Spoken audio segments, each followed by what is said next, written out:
Olá, um bom dia para você que acompanha a Gazeta do Povo. Começou mais um Sem Rodeios nessa segunda-feira de Jogo do Brasil. Começamos coladinhos aqui no Café com a Gazeta. Uma honra dar sequência aí ao excelente jornalismo do Café com a Gazeta. Cheguem mais, deixem o like, participem com a gente. Já tem enquete para você participar aqui também. A gente promete um programa recheadíssimo para depois você esquecer de política e focar em futebol. Bom dia, Fred. Bom dia, Mari. Bom dia a todos os amigos da Gazeta, né? Cedo hoje, já tomando um cafezinho aqui para animar o dia. Expectativa do jogo, mas vamos antes analisar, né, os fatos do Brasil e do mundo. Pois é, só uma coisa. Da última vez o Fred acertou o palpite dele, então eu quero ouvir qual é o seu palpite para o jogo de hoje, Fred. O palpite é 2-2, empate, prorrogação e vai para pênaltis. E o Brasil ganha nos pênaltis. Ô, louco! Sofrido. Eu penso num sofrido ali de 1-0, mas bem sofrido mesmo. Eu, infelizmente, tô sentindo que a gente vai ter bastante emoção no jogo de hoje. Bom dia também para Rodrigo Marcial, que está aqui conosco. Bom dia, bem-vindo aqui ao Sem Rodeios de hoje. Bom dia, Mari, é um prazer estar aqui mais uma vez, dessa vez à distância. Fred, um prazer revê-lo também. Vocês estão muito pessimistas. 3-1 para o Brasil, é o que eu acredito hoje, hein? 3-1 com 3-0 no início, daí aquele golzinho de final para o Japão compensar a trajetória bonita que eles tiveram nessa Copa. Boa. Olha, eu acho que o Lucas Saba ainda não tá por aí, né? Tá aí já, então já vamos dar bom dia pro Lucas Saba também, que já tá super aquecido aqui, um café com a Gazeta nessa manhã. Bom dia, Lucas, bem-vindo ao Sem Rodeios de hoje. Bom dia, Mari, bom dia, Fred, também ao Rodrigo Marcial, nosso entrevistado aqui com a gente. Boa, valeu, Lucas, por passar a bola aqui pra gente. Deixar você tomar uma aguinha aí, a gente já vai ouvir sua opinião também sobre os assuntos mais quentes do dia. Antes eu começo aqui falando sobre Gilmar ameaçando Lula, né, e acendendo um alerta no Planalto. Se a gente estava falando na semana passada o quanto o STF está rachado, né, tá um climão entre os ministros do Supremo Tribunal Federal, o fato é que existe climão também entre o Judiciário e o Executivo. O negócio está rachando no sistema de forma geral. Segundo a coluna do Lauro Jardim do Globo, isso está mais quente do que se imagina, inclusive. Existiria até uma ameaça por parte de Gilmar Mendes aí em relação às eleições deste ano. O que chama atenção, a gente vai ter que destrinchar aqui, é que ele ameaça através, ele diz que o STF poderia vigiar o TSE nas eleições. Isso já é um absurdo por si só, mas demonstra que o clima não está nada bom para esse 2026 para o sistemão. Rodrigo Marcial, como é que você vê esse cenário? Eu vejo com enorme preocupação, Mari, porque quando o STF passa a invadir competências do TSE, a gente pode ter uma reprise daquilo que aconteceu nas eleições de 2022, em que, especialmente o ministro Alexandre de Moraes, que na época era presidente do TSE, usava da sua máquina dentro do STF também, dos inquéritos intermináveis e opacos, dos quais a gente não tem transparência alguma, para punir principalmente um dos lados do posicionamento político, geralmente daqueles que eram críticos justamente do STF, ou seja, da direita. Então, quando nós ouvimos uma manifestação como essa, já não é a primeira vez que a gente vê sinais como esses, de que o STF pode cada vez mais tomar proeminência em relação ao TSE, que hoje está junto a uma figura, a presidência do TSE, do ministro do STF indicado pelo Bolsonaro, e portanto, a gente tem uma tendência a ter uma eleição um pouco mais neutra, porque todo o restante do TSE, como a gente sabe, tende a ser por indicados do governo Lula. Então, por isso, Mari, eu tenho uma grande preocupação. O que eu gostaria de ver, é claro, é um racha dentro deste regime supremo petista. Eu quero ver que eles se briguem, se matem, vão um no pescoço do outro, que eles nunca mais se falem, para que a gente possa ter um cenário um pouco mais neutro dentro do TSE, dentro do STF, para as eleições correrem de uma forma livre e tranquila, sem uma preocupação de direcionamento. Excelente. Marcial, agora indo com o Lucas Saba, que está falando direto de São Paulo do estúdio. Queria te ouvir também, Lucas, analisar esse cenário. Né? É um absurdo vir esse tipo de ameaça, mas ao mesmo tempo isso revela bastante coisa de como está o clima entre o judiciário, né, o STF e o governo Lula. E eu também acho que o Fred está muito pessimista, tá? Acho que vai ser um jogo difícil pro Japão, mas a gente ganha pelo menos nada de pênaltis, pelo amor de Deus, que o Alisson para pênalti, olha, não é fácil. Mas falando a respeito dessa questão, Mari, envolvendo o ministro Gilmar Mendes, ele fez um comentário com a cara de Gilmar Mendes. Qual é? De que se o TSE pisar fora ali do que ele entende ser as 4 linhas, o STF vai ficar como vigilante, como monitorar o TSE. Por quê? Porque quem está na presidência, do Tribunal Superior Eleitoral é Cássio Nunes Marques, um ministro indicado por Bolsonaro. Na vice-presidência, André Mendonça. Então aquela panela do STF, pela primeira vez, não tem a sua maioria no TSE. E aí, em plena eleições polarizadas, que tudo indica que teremos um segundo turno super acirrado ali, ponto a ponto, entre Flávio e Lula, se as pesquisas atuais se confirmarem, eu acredito que eles não querem perder esse controle. E é um controle importantíssimo em tempo de redes sociais. Essas serão as primeiras eleições que nós teremos pesado a inteligência artificial entrando. Nas eleições de 24 a gente também teve, mas eram eleições minoritárias. Prefeito, vereador, acaba tendo um peso menor do que 2 senadores, deputado estadual, deputado federal, governador e presidente da República, 6 cargos. Na última eram apenas 2, e cargos esses municipais. Então o que isso significa? Que o TSE vai dizer o seguinte: quem pode publicar o quê? Que horas, em que determinado momento, se a rede social permanece ou fica no ar, se o cara da esquerda ou da direita ou até do centrão vai ter aquela conta derrubada, vai ter aquela punição, o tempo de televisão, tempo de rádio. Em 2022, Bolsonaro foi sabotado com aquela história do radiolão. Muitos estados do Norte e do Nordeste não transmitiam o programa eleitoral dele na radiodifusão. Isso é um problema, porque nós sabemos que o nosso país, com dimensões continentais, muita gente não vê tudo aquilo que está na rede social. Às vezes a gente fica na nossa bolha, acha que rede social é tudo. Não é. Em lugares remotos do nosso país, não é. Pode ter certeza disso. Por isso que há uma briga tão grande entre os partidos de tempo de televisão e tempo de rádio. Justamente porque ainda tem um poder muito grande a televisão aberta no nosso país. E tenho certeza, Marcial, Fred, Maria, quem nos acompanha aqui no Sem Rodeios, que o STF terá um poder muito grande nessas eleições, sobretudo o seu decano Gilmar Mendes. Acho que ele não vai ficar ali deixando fazer o que quiserem, não. Ele vai ficar em cima da pinta do gol, já que a gente está em clima de Copa do Mundo, jogo de futebol. Tenho certeza que ele vai ficar vigiando tudo o que acontece ali e criticando. A única coisa que ele não critica é a maneira como foi conduzida a delação premiada de Mauro Cid, que ele falou, não, eu estava na segunda turma, foi na primeira, não quero falar, só porque o Mauro Cid foi coagido pelo Alexandre de Moraes. De resto, ele comenta tudo como bom analista político que é Gilmar Mendes. Mari, então tenho certeza que haverá influência grande do STF. A questão a minha dúvida não é se haverá interferência do STF ou não. Para mim está claro que haverá. A dúvida é qual Cássio Nunes Marques nós teremos. Essa é a principal dúvida. O Cássio Nunes Marques, que muitas das vezes tem decisões controversas e a favor do PT, ou aquele que, para aquilo que ele foi indicado, com decisões isentas e ao lado do povo. É isso que a gente aguarda do ministro Cássio Nunes Marques. Ele vai ter uma prova de fogo, acho que a principal desde que ele desembarcou ali no STF, comandando o TSE nesse ano tão importante de eleições, 2/3 para o Senado e presidência da República. Mari.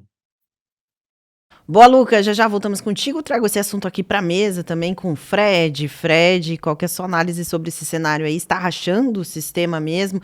E queria que você analisasse também, né, essa ameaça por parte de Gilmar Mendes, de certa forma, para usar a máquina ali do STF para vigiar o TSE, ou seja, não tentam nem esconder mais, né, o modus operandi.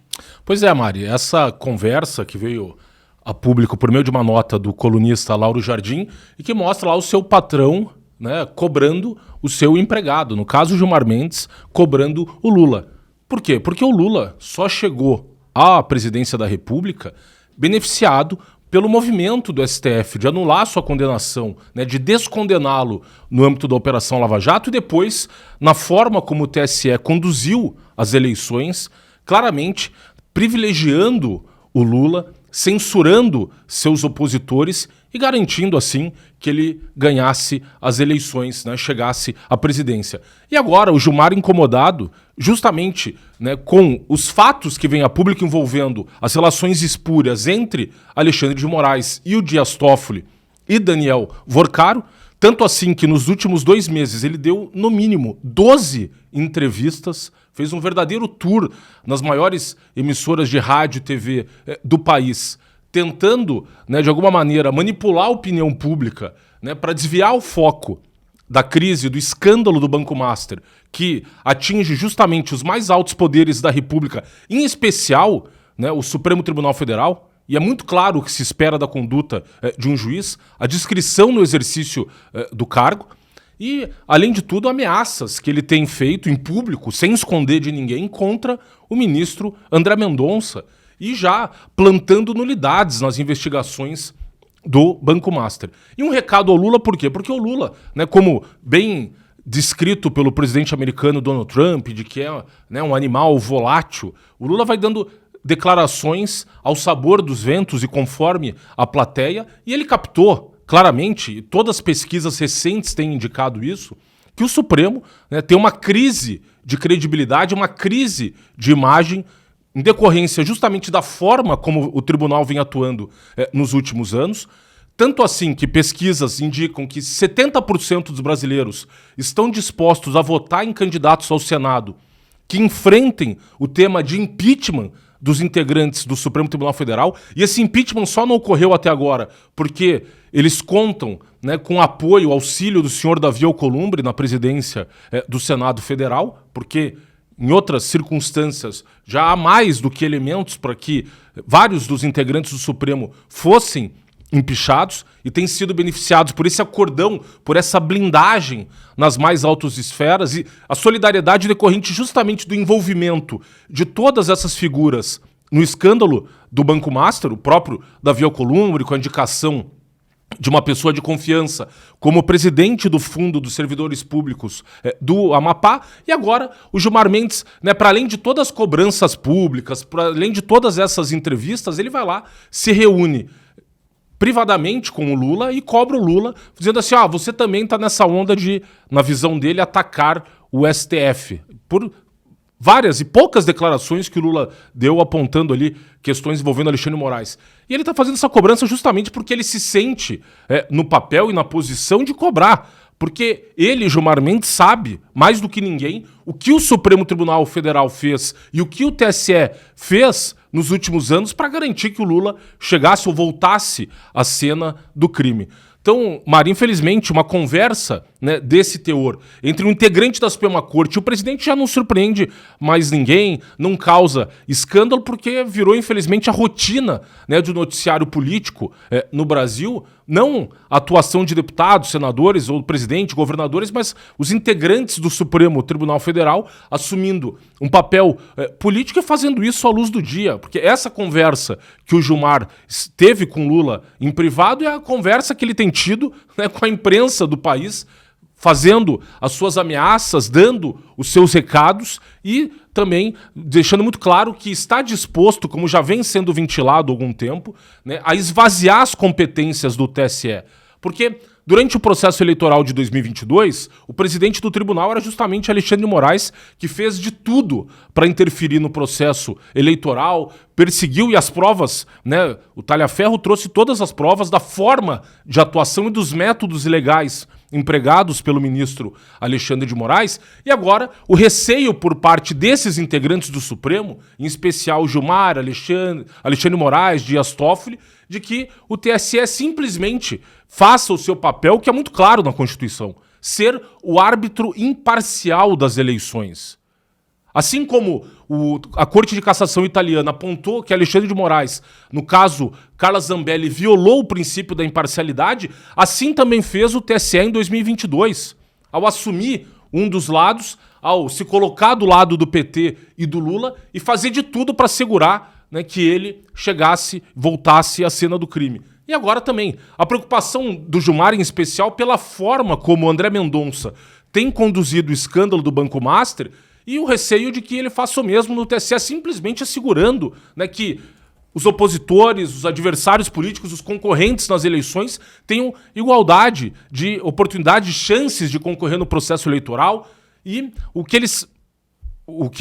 a preocupação maior do Gilmar Mendes é justamente de que o TSE haja de forma imparcial, e ele quer se assegurar de que, como já deram mostras do que vão fazer, o caso da eleição para governador do Rio de Janeiro deixa isso muito claro, né, com Flávio Dino pedindo vista do processo e assegurando que o atual presidente do Tribunal de Justiça seja o governador em exercício do Estado, justamente para impedir uma eleição suplementar, como já deram mostra de fazer na decisão do ministro Cássio Nunes envolvendo as pesquisas eleitorais, no caso da Atlas Intel, com aquelas perguntas que visavam, né, influenciar o eleitorado na forma em que iam lá emitir sua opinião em relação às suas preferências para presidente da República, e agora ele deixando muito claro, né, que, olha, Lula, não se preocupe, nós vamos assegurar, né, a forma de atuação de que o TSE não seja imparcial. Esse é o grau de surrealismo do Brasil. E o recado para ele falou: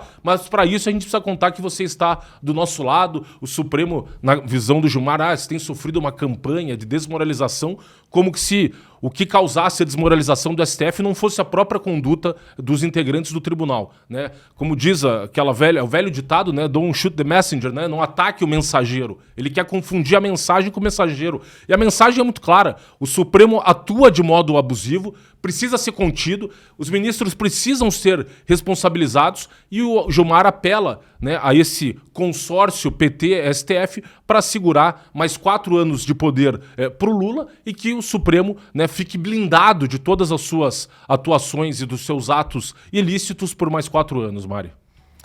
Perfeito. Fred, você que está conosco, ainda não deixou seu like, não participou, não deixou sua opinião, participe com a gente. Isso aponta para o YouTube a relevância do nosso programa, e aí a gente chega a um público ainda maior. Para a gente fazer mais uma rodada de análises aqui antes das próximas entrevistas, só vou dar um spoiler para vocês. Logo mais teremos o deputado Lucas Bove aqui, teremos o deputado Coronel Crisóstomo, teremos também outros analistas políticos, comentaristas chegando logo mais aqui no Sem Rodeios desta manhã.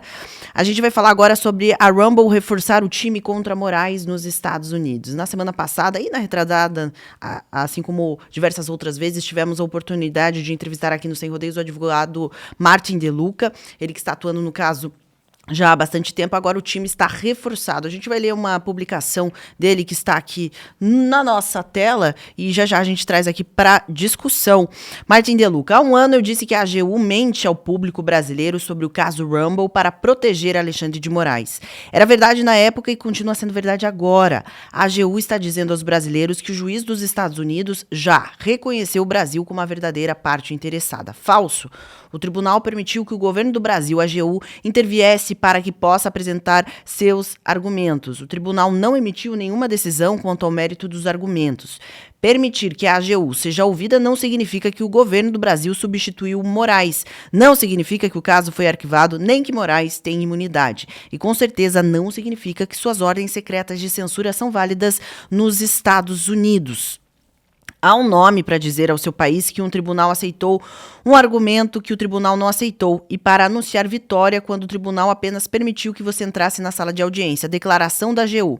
Aí, abre aspas, a juíza Mary Scriven concedeu integralmente o pedido de intervenção, reconhecendo o Brasil como a verdadeira parte interessada no caso, e determinou a suspensão de qualquer registro de revelia até a resolução do pedido de arquivamento do caso já apresentado pelo Brasil. Marcial.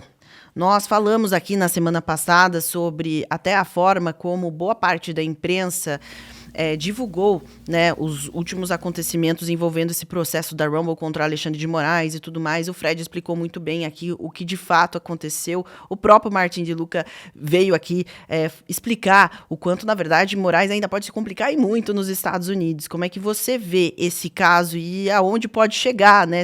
O que você acredita que vai acontecer com Alexandre de Moraes nos Estados Unidos? Imagina. E primeiro dou bom dia também ao Lucas Saba, que também está conosco. Sempre um prazer estar com ele também. E em relação a essa situação, a esquerda trabalha com a mentira.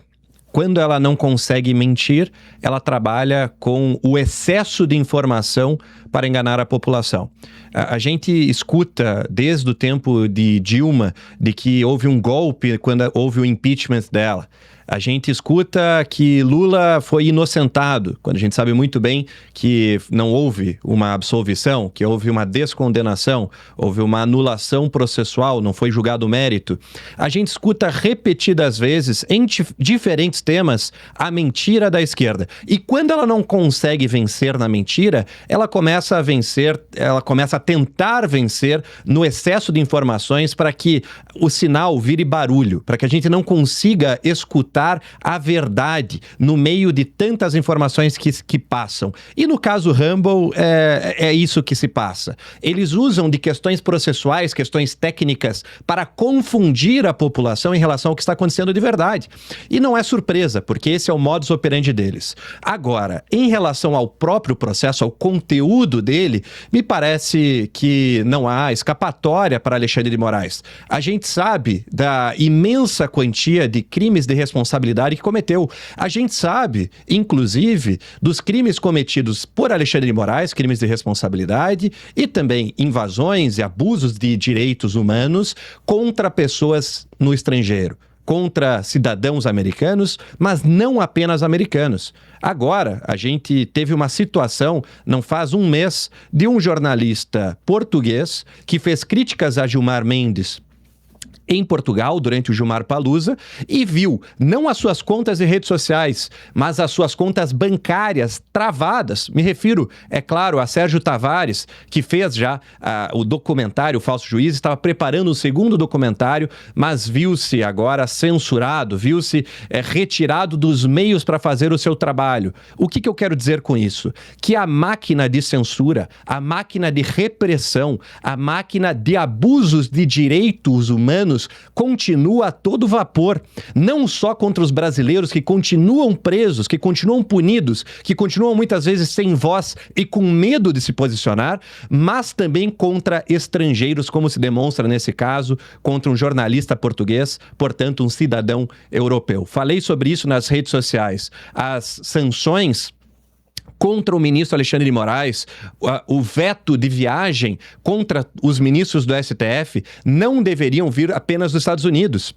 E continuando nesta sequência, com derrota na Itália, no caso da Carla Zambelli, com derrota na Espanha, como é o caso do Oswaldo Eustáquio, agora com esta invasão de direitos, nesse abuso de direitos contra um cidadão português, a tendência é que, inevitavelmente, não apenas a justiça americana, mas toda a justiça internacional volte-se contra esses tiranos de toga. Este é, inclusive, um dos meus objetivos, expor a extensão de abusos de crimes de responsabilidade de Alexandre de Moraes e dos outros ministros do STF, não só nessas notícias recentes, mas ao longo de toda a trajetória no ministro do STF. Foi por isso, afinal de contas, que eu criei o dossiê Moraes, por isso que eu criei o livro também do dossiê Moraes. Devolvo para você, Mari.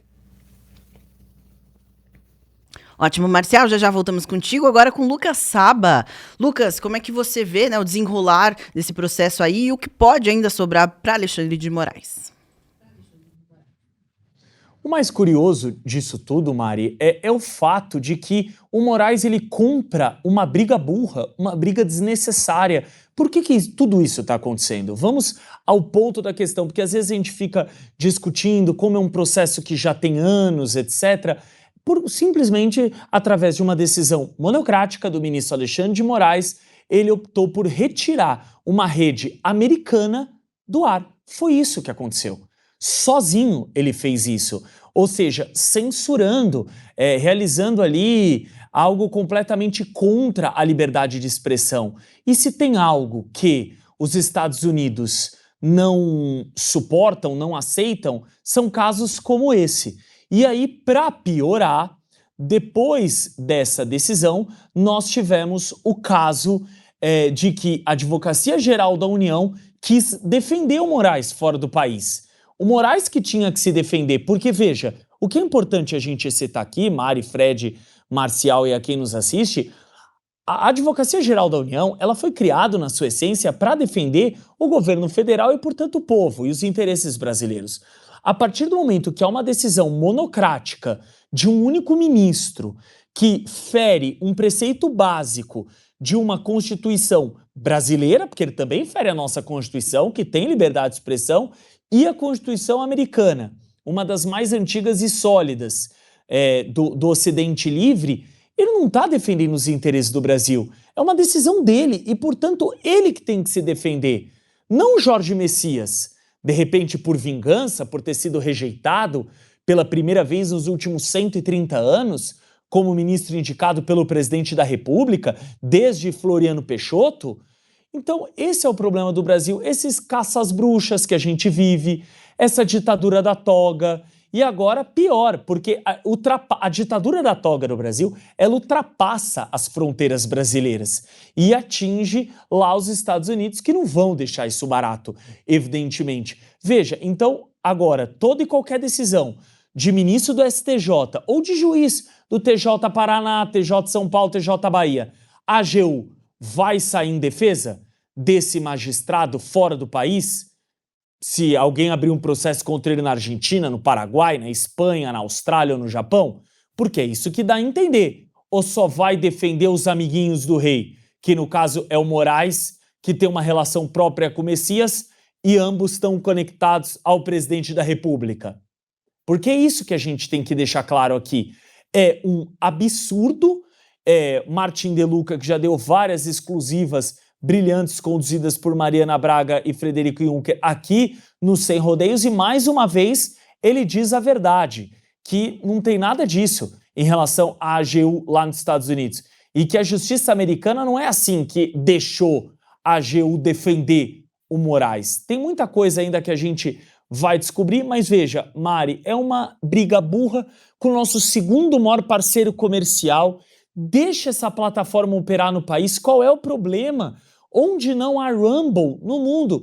Venezuela, China, Nicarágua, Coreia do Norte, Cuba, Rússia, são esses os lugares. É isso que o Brasil quer se colocar ao lado? São desses países? Não. Imagino que a gente queira ficar ao lado dos Estados Unidos, dos nossos vizinhos aqui que não vivem ditadura como a Argentina, de países como o bloco da União Europeia, sobretudo aqueles que encabeçam o G7, não dessas ditaduras que eu citei. Então, ministro, faço aqui um apelo. Mas há poucos usuários, Lucas, no Rumble, ninguém vai sentir falta. Gente, não é essa a discussão. Pode ter um único usuário do Rumble no Brasil, do TikTok, do Instagram, do Facebook, do WhatsApp, do Telegram, não importa. Não pode fechar as portas para a rede social. Hoje as redes sociais são a maior vitrine do mundo, o maior meio de comunicação entre um cidadão e outro, ainda que cada um esteja numa ponta do globo terrestre. Nós não podemos fechar as portas para nenhuma rede social aqui no Brasil por conta de decisão de uma única pessoa, de um único tirano que não aceita contraponto. E pior, nós não podemos utilizar o erário para defender esse tirano por conta de uma decisão monocrática da cabeça dele fora do país. Não é para isso que a Advocacia Geral da União foi criada, Mari. Boa, Lucas Saba. Um abraço para o Hernando, que está aqui conosco, Marcos, os dois Marcos que estão aqui, Rodrigo, Roberto, Luciane, Vera, turma toda que está aqui conosco participando, o Aliendres, Mark Jerônimo, o time todo que está aqui, Laurinha, Jurandir, Ayrton, Pedro Valente. Obrigada pela companhia de vocês, sigam participando, deixando os comentários, a opinião de vocês aqui no nosso chat. Agora, Fred, queria que você pudesse analisar para a gente também esse reforço aí desse time, né, do Martin De Luca, e o que a gente ainda pode esperar desse processo. Pois é, Mari. Primeiro, né, esse processo tem uma briga de titãs ali do mundo jurídico americano. De um lado, o escritório do Martin De Luca, um dos escritórios mais influentes dos Estados Unidos. Ele próprio, Martin De Luca, com uma longa trajetória de atuação em conflitos que envolvem vários países. Ele participou da negociação, por exemplo, ano passado, da soltura de um preso na Rússia, que envolveu negociações com o próprio Vladimir Putin, um professor americano que havia sido preso. em função que ele estava ingressando no território russo com canabidiol para fins de tratamento medicinal, foi preso como traficante de drogas e o Martin De Luca participou ativamente do processo de negociação desse caso e, inclusive, advogando hoje para o prefeito de Lima, que foi um dos candidatos à presidência do Peru, ficou em terceiro lugar, por pouco não passou para o segundo turno das eleições presidenciais, com um pouquinho atrás do Roberto Sanches, que era o candidato de esquerda no Peru. E do outro lado também, um escritório agora advogando para o Brasil, Foley Roeg, que, por coincidência, está advogando num outro caso muito polêmico nos Estados Unidos, que envolve 3 juízas do Tribunal Penal Internacional que foram sancionadas pelo presidente americano Donald Trump em função, né, da perseguição contra israelenses e contra autoridades americanas. Em relação a Israel, esse tribunal emitiu 2 mandados de prisão, um deles contra o primeiro-ministro israelense Benjamin Netanyahu e contra o ex-ministro da Defesa do país. E esse escritório entrou com uma ação na semana passada questionando essas sanções do Trump contra essas 3 juízas do Tribunal Penal Internacional. E aqui um ponto interessante, Mário, que eu acho que vale a reflexão, né, para os nossos espectadores.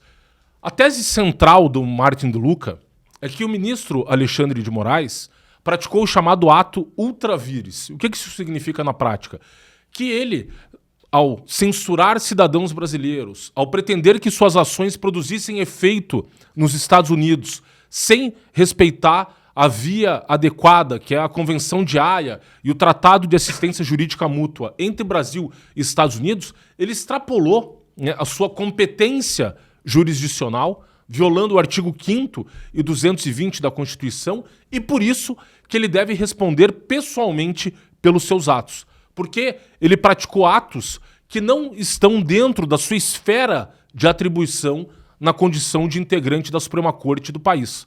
O artigo 5º da Constituição é muito claro, e o artigo 220 proibindo a censura.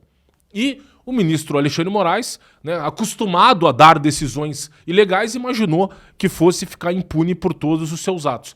E a tese central do Martin De Luca, nessa ação movida pela Rumble e pela Trump Media, para além da violação do direito internacional pelo ministro Alexandre de Moraes, para além da violação da primeira emenda da Constituição americana, da lei de decência nas comunicações, na lei de armazenamento de dados, também, né, um ato praticado para além das atribuições. Aqui um ponto interessante, em comparação com essa ação movida pelo escritório que está advogando hoje para o Brasil. Esse escritório, como eu disse, promoveu uma ação contra o governo Trump, alegando, adivinha o quê?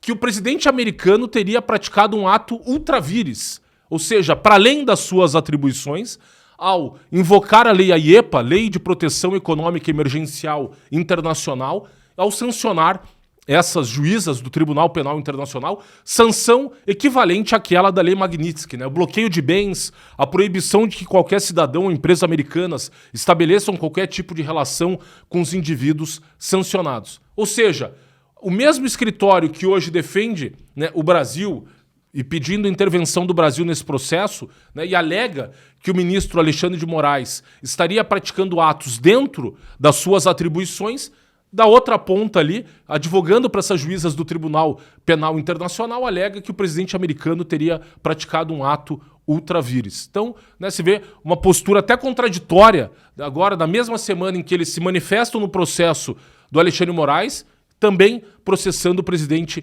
americano. E qual que é a expectativa nesse momento em relação ao processo da Rumble e da Trump Media?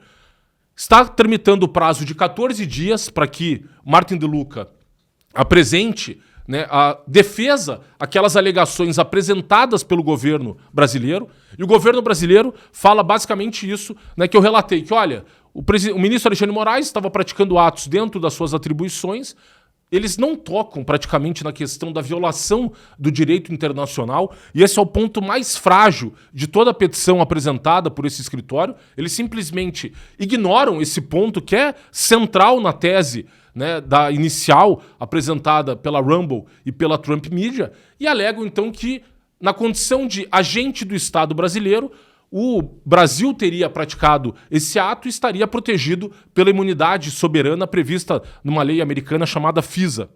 E então agora abre-se essa oportunidade do prazo que está correndo dos 14 dias para que o Martin De Luca, juntamente com a sua equipe, agora essa advogada que se junta formalmente à defesa no processo, a senhora Roseanne Barr, que tem uma vasta experiência em processos também envolvendo múltiplas jurisdições nacionais, como é o caso desse processo, que envolve, né, um choque ali entre a jurisdição brasileira e a jurisdição americana, em processos envolvendo Big Tech, em casos envolvendo, por exemplo, a Google, essa advogada atuou, e principalmente também casos envolvendo cortes de apelação e a Suprema Corte dos Estados Unidos. E por que é importante essa advogada com essa experiência nesse caso? Porque esse caso nos Estados Unidos é uma discussão inédita. Não há, dentro de toda a jurisprudência americana, um precedente de um caso que discuta essa questão de um juiz de um outro país tentando censurar empresas ou cidadãos americanos dentro do território americano e violando o direito internacional. Uma discussão única, inédita nos Estados Unidos. E aí a importância, né, de você agregar no time do Martin De Luca, que é o chefe do escritório na parte de litígios internacionais, uma advogada com experiência em cortes de apelação e na Suprema Corte americana, porque é muito provável que esse caso, a depender da decisão da juíza, vai chegar na Corte de Apelação e depois na Suprema Corte dos Estados Unidos, porque são questões, como eu disse aqui, inéditas, que não foram enfrentadas ainda pelo Poder Judiciário americano. Você tem outros casos semelhantes ali, que surgiram depois desse, inspirados por esse caso. O caso movido pelo advogado Preston Byrne, em função da 4chan, que foi censurada pela Ofcom, o escritório de comunicação do Reino Unido, e também promoveu uma ação, né, inspirada nessa ação do Martin De Luca, da Rumble, da Trump Media. Então, uma expectativa agora para o encerramento desse prazo de 14 dias. Eles vão apresentar, né, uma resposta réplica à petição apresentada pelo Brasil, e aí a juíza vai se debruçar sobre essa questão. E aí um ponto importante da nota do Martin De Luca, Mari, que ele mostra muito claramente que a AGU mentiu na sua nota. O Marcial lembrou muito bem, né? O governo brasileiro, o PT, eles gostam de confundir o público, né? Assim como fizeram no caso do Carla Zambelli, quando, né, começou a tramitar, eles dizendo, o embaixador do Brasil em Roma dizendo que ela seria extraditada em poucas semanas. E, né, eles justamente investindo numa guerra psicológica, tentando causar um terror, um pânico na população, dizendo, olha, você, né, não consegue fugir do ministro Alexandre de Moraes, e ficou claro ali que, né, havia motivos mais do que suficientes para que a extradição de Carla Zambelli fosse recusada. Nesse caso também, eles dizem que a juíza já teria reconhecido que o Brasil é parte interessada no feito, no processo, e não é verdade. Ela simplesmente, né, disse o seguinte, olha, levando em consideração que o Brasil afirma ser parte interessada, antes de apreciar essa alegação do Brasil, eu ouvirei, né, o Rumble e a Trump Media. Só isso. E aí, de forma mentirosa, a AGU diz que a juíza já teria decidido esse ponto no processo.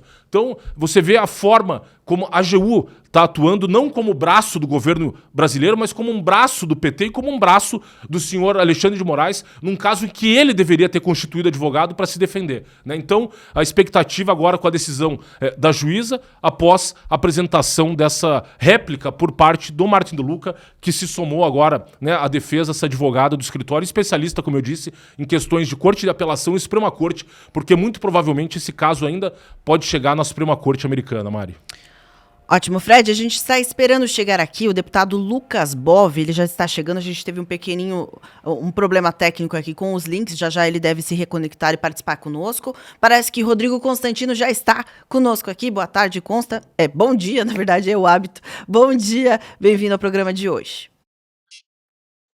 Bom dia, Mari, Fred, Marcial, Lucas, Ciência. Bom dia mesmo para mim aqui, são 7 horas da manhã. Eu estou com esse fundo aqui de Yellowstone, né? Estou em Montana, mas vamos lá. É bom que a gente viaje junto com os nossos comentaristas, né? Bom, Consta, eu queria que você pudesse analisar como é que está a situação, né, desse processo da Rumble contra Alexandre de Moraes e o que ainda pode sobrar para ele, tendo em vista, bom, o Fred analisou super bem aqui todo esse contexto, né, eu queria saber se você acredita que a gente ainda deve ver Alexandre de Moraes sendo, de certa forma, né, qual deve ser o resultado disso tudo? Bom, Mari, o Fred deu uma aula agora, né, de direito, e o Marcial também é da área, então eu não vou me meter nesse aspecto jurídico, digamos assim. Eu vou pegar mais pela linha do Lucas Saba, né? Eu acho chocante, né, que isso tudo esteja acontecendo e a dimensão que isso está ganhando, porque eu sou caso, né? Eu sou um dos cidadãos americanos que o ministro, aliás, tentou ali obter, de alguma forma, dados sigilosos de uma empresa americana, eu como usuário, né? E a Rumble é uma empresa que eu não acessava, eu devo ter 1.000 seguidores lá, sei lá, eu não acessava há 2 anos, ou 3. Então, isso, como o Brasil está virando um patinho feio, como nós estamos nos aproximando de países como Nicarágua, Cuba, Coreia do Norte e China, em vez de França, Alemanha, Inglaterra, Estados Unidos, Argentina, Paraguai, né? O Rumble sendo banido por picuinha, por uma sede de censura, né? Não havia relevância dessa plataforma no Brasil, não havia. E no caso específico que ele foi atrás de mim, não havia mesmo. Eu não acessava o meu canal no Rumble há 3 anos. Então é uma loucura o que nós estamos vendo. Aí a Trump Media e a Rumble entram na justiça contra o ministro Alexandre de Moraes, que é quem, talvez por questões pessoais, por picuinha, por o poder ter subido a cabeça, resolveu comprar essa briga. Aí o que faz o Brasil, né? As instituições brasileiras, a AGU, que foi transformada num puxadinho ali do Lula, né? Sai do ministro, alegando que isso é uma causa institucional, ou seja, consegue piorar a situação. Agora os Estados Unidos estão lidando com um caso que não é mais o Alexandre de Moraes que abusou do seu poder, é o Brasil que está assinando embaixo e dizendo assim, não, a nossa AGU vai defender o ministro, porque afinal de contas, o que o ministro fez, ele não fez em seu nome, ele fez em nome do Estado. É como se um policial tivesse abusado do seu poder local ali, né, cometido crimes mesmo, e a AGU se metesse para dizer, não, isso não é uma questão aí de um policial que abusou do poder, isso é uma questão das instituições do Brasil, e comprasse essa briga com a justiça americana. Isso beira a loucura.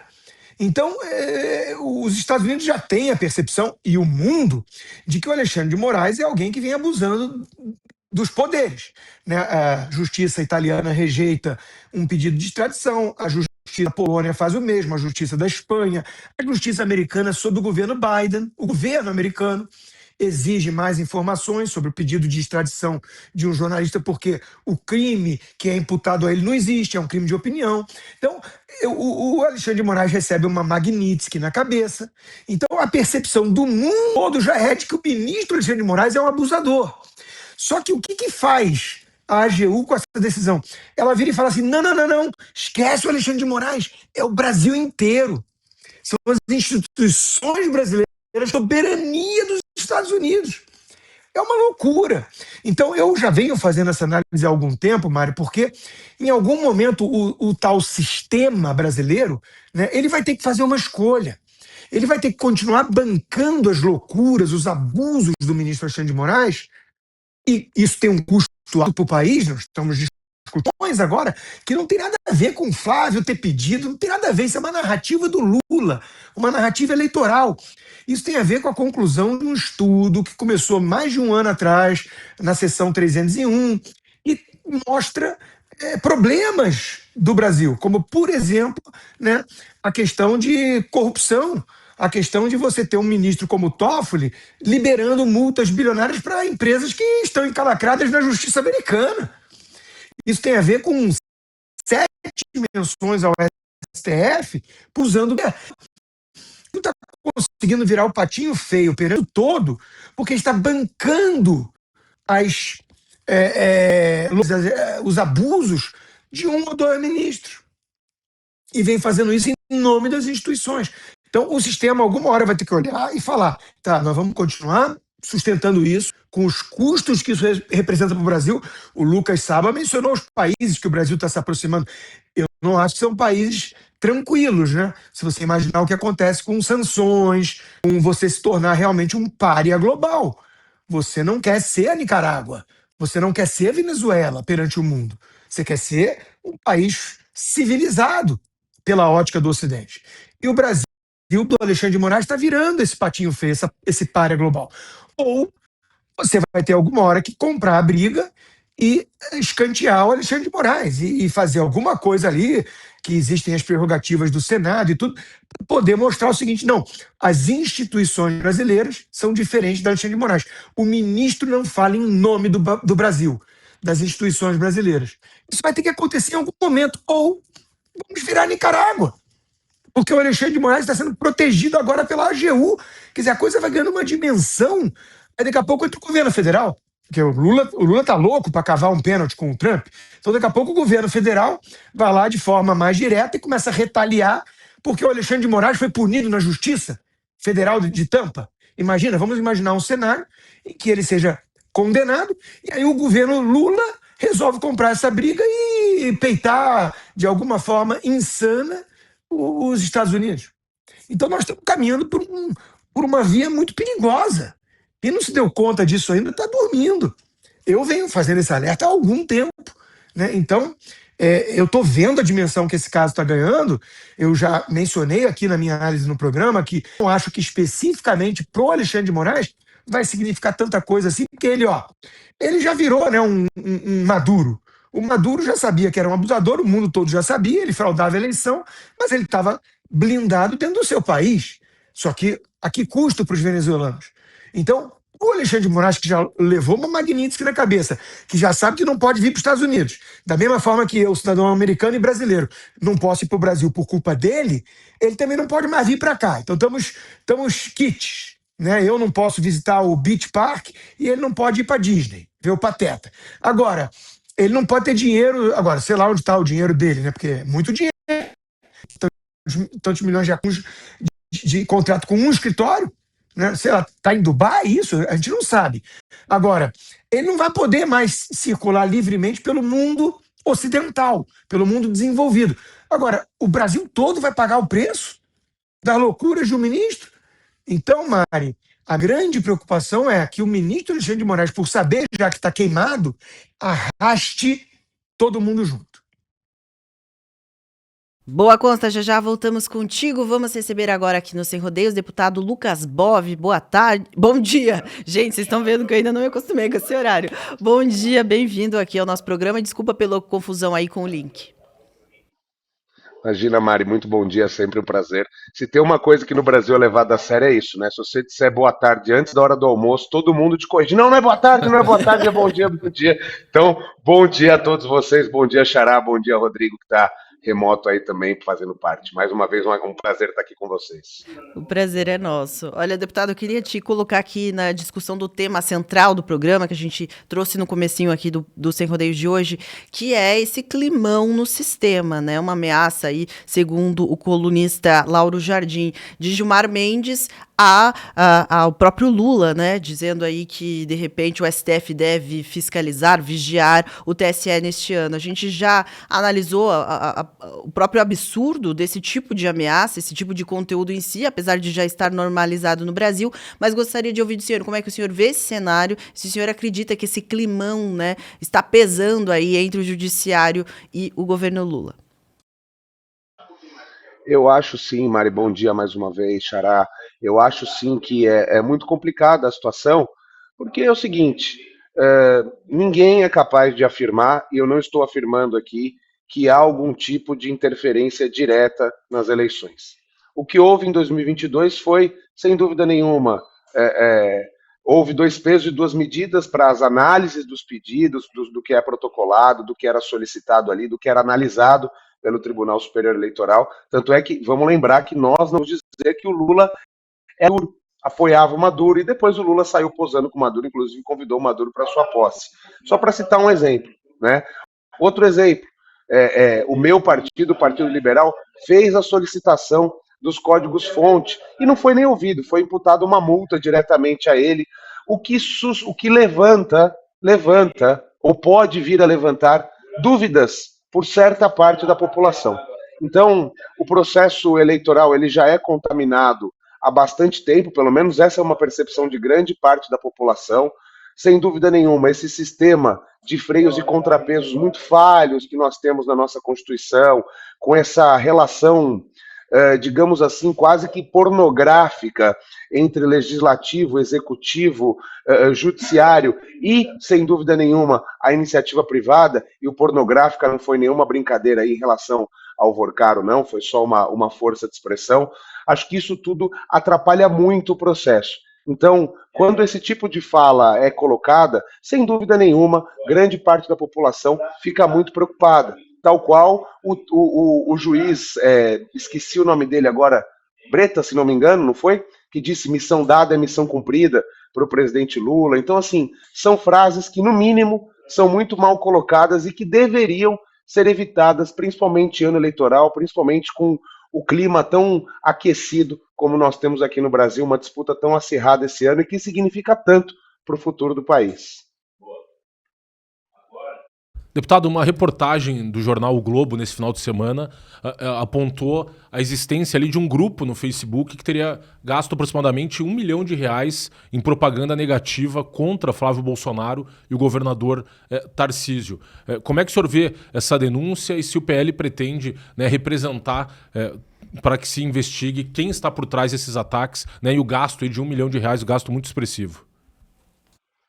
Olha, eu faço parte da executiva estadual aqui do Partido Liberal. Essa é uma decisão que cabe à executiva nacional e que cabe principalmente aos advogados do partido para analisarem, porque vamos lembrar que a propaganda negativa impulsionada ela é proibida. Isso está na normativa do Tribunal Superior Eleitoral. Eu só não sei exatamente, sendo bem honesto aqui, se na pré-campanha, nessa época em que nós estamos, essa resolução já se aplica ou se há alguma outra. O fato é que isso mostra o desespero da esquerda, do Partido dos Trabalhadores. Isso mostra que quando a direita consegue trabalhar, o Bolsonaro governou, mas não conseguiu trabalhar. Houve muita interferência externa ali, além das crises, da pandemia e tudo aquilo. Mas quando a direita consegue trabalhar, que foi o que ocorreu aqui no estado de São Paulo, os resultados são amplamente favoráveis. O governador Tarcísio tem tudo para ser eleito no primeiro turno, com uma votação, na minha opinião, próxima a 60% dos votos válidos aí, e com isso auxiliar Flávio Bolsonaro na disputa, na corrida presidencial. Isso incomoda, isso assusta, e eles tentam fazer essa propaganda negativa. Porém, não tem propaganda mais negativa para o lado de lá, para o lado deles, do que o próprio governo. Então, a grande vantagem da direita é essa: a gente não precisa fazer propaganda negativa, a gente só precisa falar a verdade, o povo sabe, e é um espectro político que quer silenciar a internet, né, quer colocar ali, cercear liberdades individuais de se manifestar na internet, quer criar realmente uma censura prévia, mas quando é para eles até colocam dinheiro. É aquela velha frase que vocês sabem quem falou, né? Uma mentira contada 1000 vezes se torna uma verdade. É isso que eles estão tentando, mas aqui em São Paulo nós não vamos repetir o erro de 2022. Vamos eleger o Tarcísio no primeiro turno e, ao contrário de 2022, quando entregamos 55% a 45% dos votos no estado, aqui em favor do Bolsonaro, compromisso nosso, nós vamos bater aí no mínimo 60% a 62% para o Flávio contra o Lula e ajudar a retomar o Brasil para os brasileiros de bem.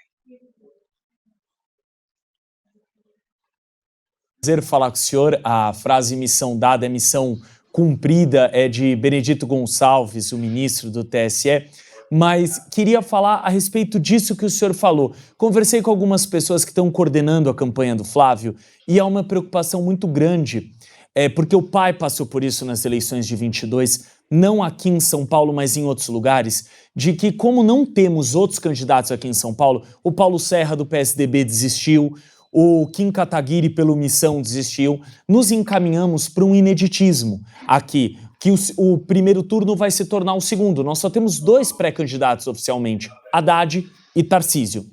Com isso, a chance de não termos um segundo turno é muito grande. E quando não há um segundo turno no Executivo, costuma-se haver uma desmobilização da campanha. E isso se dá no maior colégio eleitoral, onde o Flávio acredita que ele poderia tirar um proveito, e há essa preocupação por parte da coordenação do senador Rogério Marinho. Queria que o senhor falasse, mesmo que não se tenha um segundo turno, qual é a estratégia para manter mobilizado a militância, etc., aqui do Tarcísio, o palanque para o Flávio, que é tão importante no maior colégio eleitoral? Olha, Xará, a questão do segundo turno ou não em São Paulo, ela é uma faca de dois gumes, na verdade, né? Porque se por um lado ela possibilita que o candidato que está atrás, e hoje, pelas pesquisas, é o Flávio, ele tire uma diferença no eventual segundo turno, se é um estado, como é o caso do estado de São Paulo, onde a direita é mais forte, apesar da diferença poder ser maior, na minha opinião, quando você soma capital, interior, eleitoral, a direita, ela sai com uma vantagem, isso também talvez possa ser uma desvantagem para o outro lado, né? Tanto é que o Lula está fazendo esforço, juntou aí o presidente do PSB, não sei se o Márcio França hoje é presidente, mas uma das figuras mais proeminentes do PSB, junto com o Haddad, o ministro da Fazenda, o 01 do Lula ali no PT, né, para tentar levar a eleição para o segundo turno, porque o Lula também precisa de palanque aqui, principalmente aqui onde ele perde. A estratégia é a seguinte: quem vai fazer campanha no segundo turno para o Flávio são os bolsonaristas. Não é o centro, não são aqueles que vão grudar no Flávio porque precisam do voto agora, não é a turma que quer falar mais moderado, sou eu, é o Mário Frias, é o Gil Diniz, é o Paulo Bilinski, é o Paulo Mansur, é o Lisboa, é o Carmona, essa turma aqui em São Paulo que vai fazer campanha no segundo turno para o Flávio. Então, sem dúvida nenhuma, se não houver segundo turno aqui, nós vamos fazer campanha e vamos nos organizar para receber o Flávio aqui, sobretudo na capital, porque no interior é o que eu brinquei com o Flávio outro dia, não precisa mais ir para Ribeirão Preto, pode deixar que aqui a gente vai garantir um percentual bastante folgado para você. Nós somos para a capital, que na minha humilde opinião foi o grande erro de 2022, onde o Kassab coordenava a campanha do Tarcísio e levou o Tarcísio Jair para o interior no segundo turno pregar para convertido. Se vocês me perdoem aí o trocadilho. Nós precisamos angariar voto na capital. Na Grande São Paulo nós temos 20 milhões de pessoas. Na Zona Leste de São Paulo, que é uma área mais pobre, mais periférica, nós temos muitos bolsonaristas, mas por ter um voto ali, digamos assim, equilibrado entre PT e PL, a gente acaba esquecendo um pouco e achando, não, na periferia é Lula, coisa nenhuma, não é a realidade. Nós, se depender de mim, nós vamos levar o Flávio para a periferia de São Paulo para apertar a mão das pessoas e mostrar que aquelas pessoas não foram esquecidas pela direita. Ótimo, deputado. Eu vou passar para o Rodrigo Marcial, já agradecendo a companhia dele, mas passar para ele fazer uma pergunta para o senhor também. Marcial. Deputado, um prazer em conhecê-lo, um prazer falar contigo, e eu quero olhar para frente, quero olhar para o futuro. A gente teve na eleição de 2022 um 7-1 terrível. Esse 7-1 é que para cada decisão favorável a Jair Bolsonaro no TSE liderado por Moraes, havia 7 decisões contrárias ao Bolsonaro, favoráveis ao Lula. Portanto, existia uma desproporção enorme, o que naturalmente prejudicou a campanha da direita. A pergunta que faço é: a gente está num cenário de decisões saindo em favor do Flávio desde já. A gente vê algumas sinalizações de que esse cenário pode mudar. Você acha que teremos um equilíbrio maior nesses meses que seguem até as eleições em relação ao posicionamento do TSE e do STF das campanhas da esquerda e da direita? Rodrigo, bom dia, obrigado pela pergunta, e é exatamente isso que a gente espera. Você usou a palavra que é a palavra-chave dessa eleição, aliás, até para as campanhas políticas, até para os atores políticos, né? Equilíbrio. Nós não queremos esse ano um 7-1 em nosso favor, nós queremos um 0-0. A gente quer que a gente possa lutar nas mesmas condições. Não é possível você perder milhões de inserções no rádio no Nordeste, como aconteceu em 2022, e nada ser feito. Não é possível. O presidente Bolsonaro foi chamado até de pedófilo na reta final das eleições, né? Então, assim, o que a gente espera é o equilíbrio, o que parece que já está havendo. É algo que o Tribunal Superior Eleitoral tem evoluído nesse sentido, né? Então, hoje, sob a batuta de Cássio, com André Mendonça como seu vice ali, a gente acredita que essas eleições terão sim um cenário mais equilibrado, regras mais claras, em que pese o TSE ter soltado uma resolução em termos de redes sociais bastante desagradável, inclusive inexequível. Eu tenho conversado com o pessoal de relações institucionais da Meta, dessas outras grandes empresas aí de rede de comunicação e tudo mais, e é realmente algo assim inexequível, não há outra palavra. É muito complicado, é muito complexo. A vontade do cerceamento prévio da liberdade de expressão das pessoas, ela ainda pulsa firme nas veias e no coração de algum juiz. Mas a gente espera que isso tudo seja ajustado e que, sem dúvida nenhuma, o pleito possa correr como o pleito democrático deve ser, sem interferência, livre, para que o povo possa escolher o melhor candidato, seja ele qual for.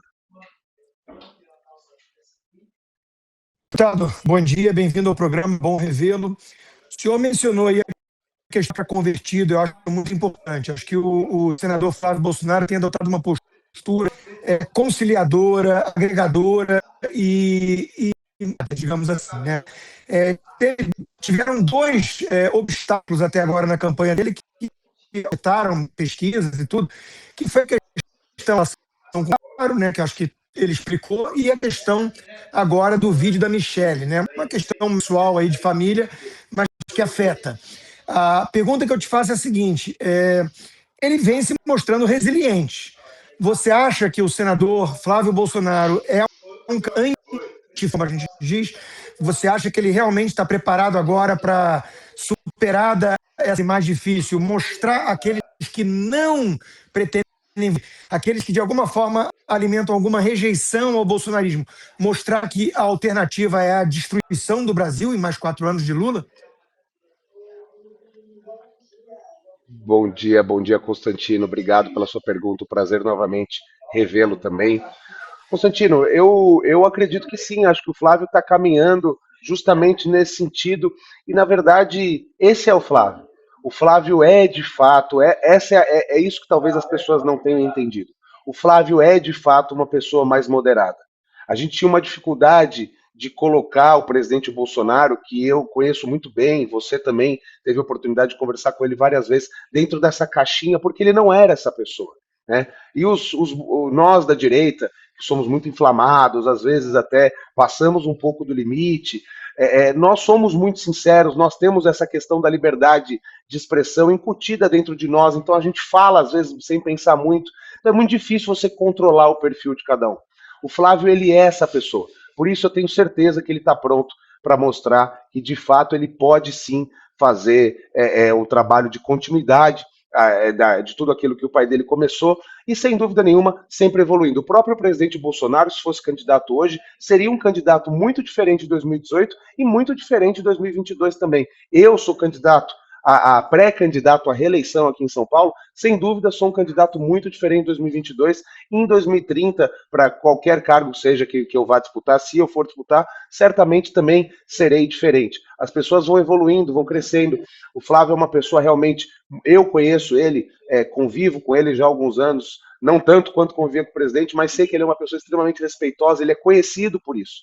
Então eu acho que contra fatos não há argumentos. O primeiro fato o Flávio é o Bolsonaro vacinado, como ele diz, ele tem diversos projetos nesse sentido, no sentido de caminhar para uma linha um pouco menos agressiva, digamos assim, no tom do que o pai dele. O Flávio é uma pessoa que se preparou durante anos, então o fato sobre a personalidade dele é essa. O outro fato quanto à sua pergunta, se ele é realmente o candidato capaz, não foram exatamente essas as palavras, mas de se mostrar aquele capaz de vencer o PT.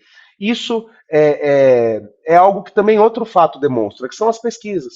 Não há outro nome viável, por mais que o Flávio tenha alguns problemas, como teve na questão do Banco Master, que você muito bem colocou, foi explicado, um contrato privado, na questão da dona Michelle, que elogio muito a postura de ambos no dia seguinte. Dona Michelle é uma figura importantíssima para o nosso projeto, para o projeto do Brasil. O PL Mulher, que teve dinheiro, teve estrutura do PL nacional, ele foi justamente desenvolvido para isso, para dar voz às mulheres e também para fazer parte de um projeto maior.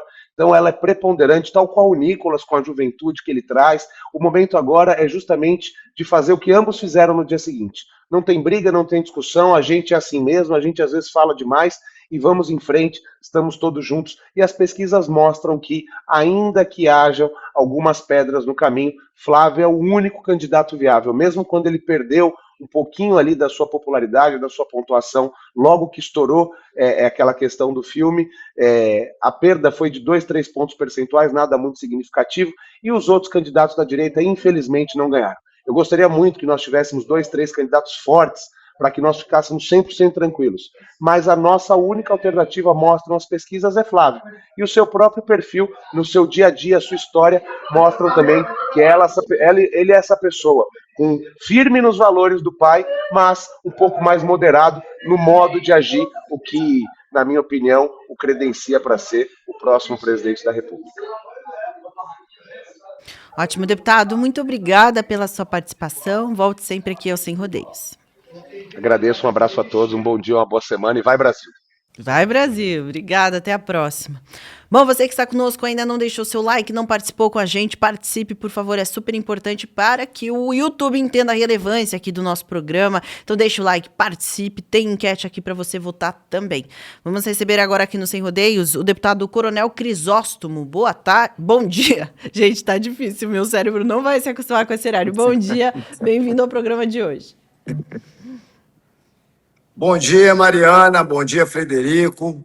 Que prazer retornar aqui à Gazeta do Povo. É sempre para mim um prazer muito grande.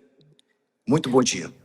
Prazer é nosso. Bom, eu vou inserir o senhor aqui nas discussões sobre o tema de destaque do nosso programa. A gente tem falado sobre o climão existente hoje entre Supremo Tribunal Federal e governo Lula. O senhor enxerga isso acontecendo em pleno ano eleitoral? Bom, nós, da direita, conservadores, vivemos isso praticamente desde do início desse governo, até um pouco antes, até os dias de hoje, né? Nós, da direita, enfrentamos aí grandes batalhas, não que nós gostaríamos, em relação ao STF, e agora esse desencontro, eu acho que é um desencontro, porque antes estava tudo bem em relação ao governo atual, eu vejo que isso deve ser momentâneo. São as marés aí que não se juntaram. Eu acredito que não vai haver essas discussões entre o governo e o STF, essa briga agora para a campanha, de fato, né? Nós estamos vivendo uma pré-campanha, mas eu acredito que na campanha isso não deve haver. Eu acredito, né? Agora, com relação à direita, a gente sabe que não tem coisa fácil para a direita. Nós enfrentamos muita dificuldade nesse mundo jurídico e nada fácil para o Flávio, nada fácil para nós parlamentares. Mas eu acredito que, nesse caso, governo e STF, isso é momentâneo. Eles vão se entender lá na frente. Deputado, bom dia, prazer tê-lo aqui conosco. O senhor foi, né, o deputado que recolheu as assinaturas para instalar a CPI do INSS, o Hugo Motta resistiu, foi instalada a CPMI pelo Congresso Nacional. Como é que o senhor vê hoje a manobra para que não seja instalada a CPMI do Banco Master? Na verdade, eu fui o criador da CPI do roubo dos aposentados, né? Eu criei a CPI está criada, entendeu? O Hugo Motta não quis instalar, por isso que no decorrer da possível instalação na Câmara dos Deputados, criou-se a CPI mista. Mas eu sou o criador da CPI, de fato. Inclusive, quem protocolou fui eu. Hoje, agora, vivemos um outro momento. A CPI não conseguiu apresentar o relatório porque a turma do PT derrubou, inclusive o Jacques Wagner votou contrário ao relatório da CPMI, no caso da CPI mista, né? Eu vejo que, nesse momento,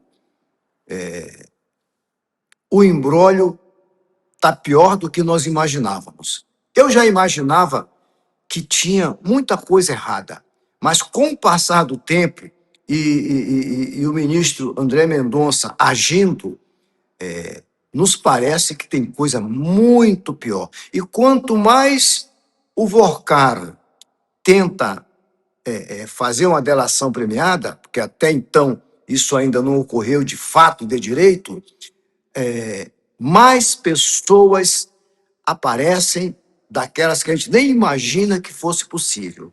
Então, eu entendo que essa questão em relação a Vorcaro, que tem rescaldos aí da CPI, eu acho que isso vai piorar.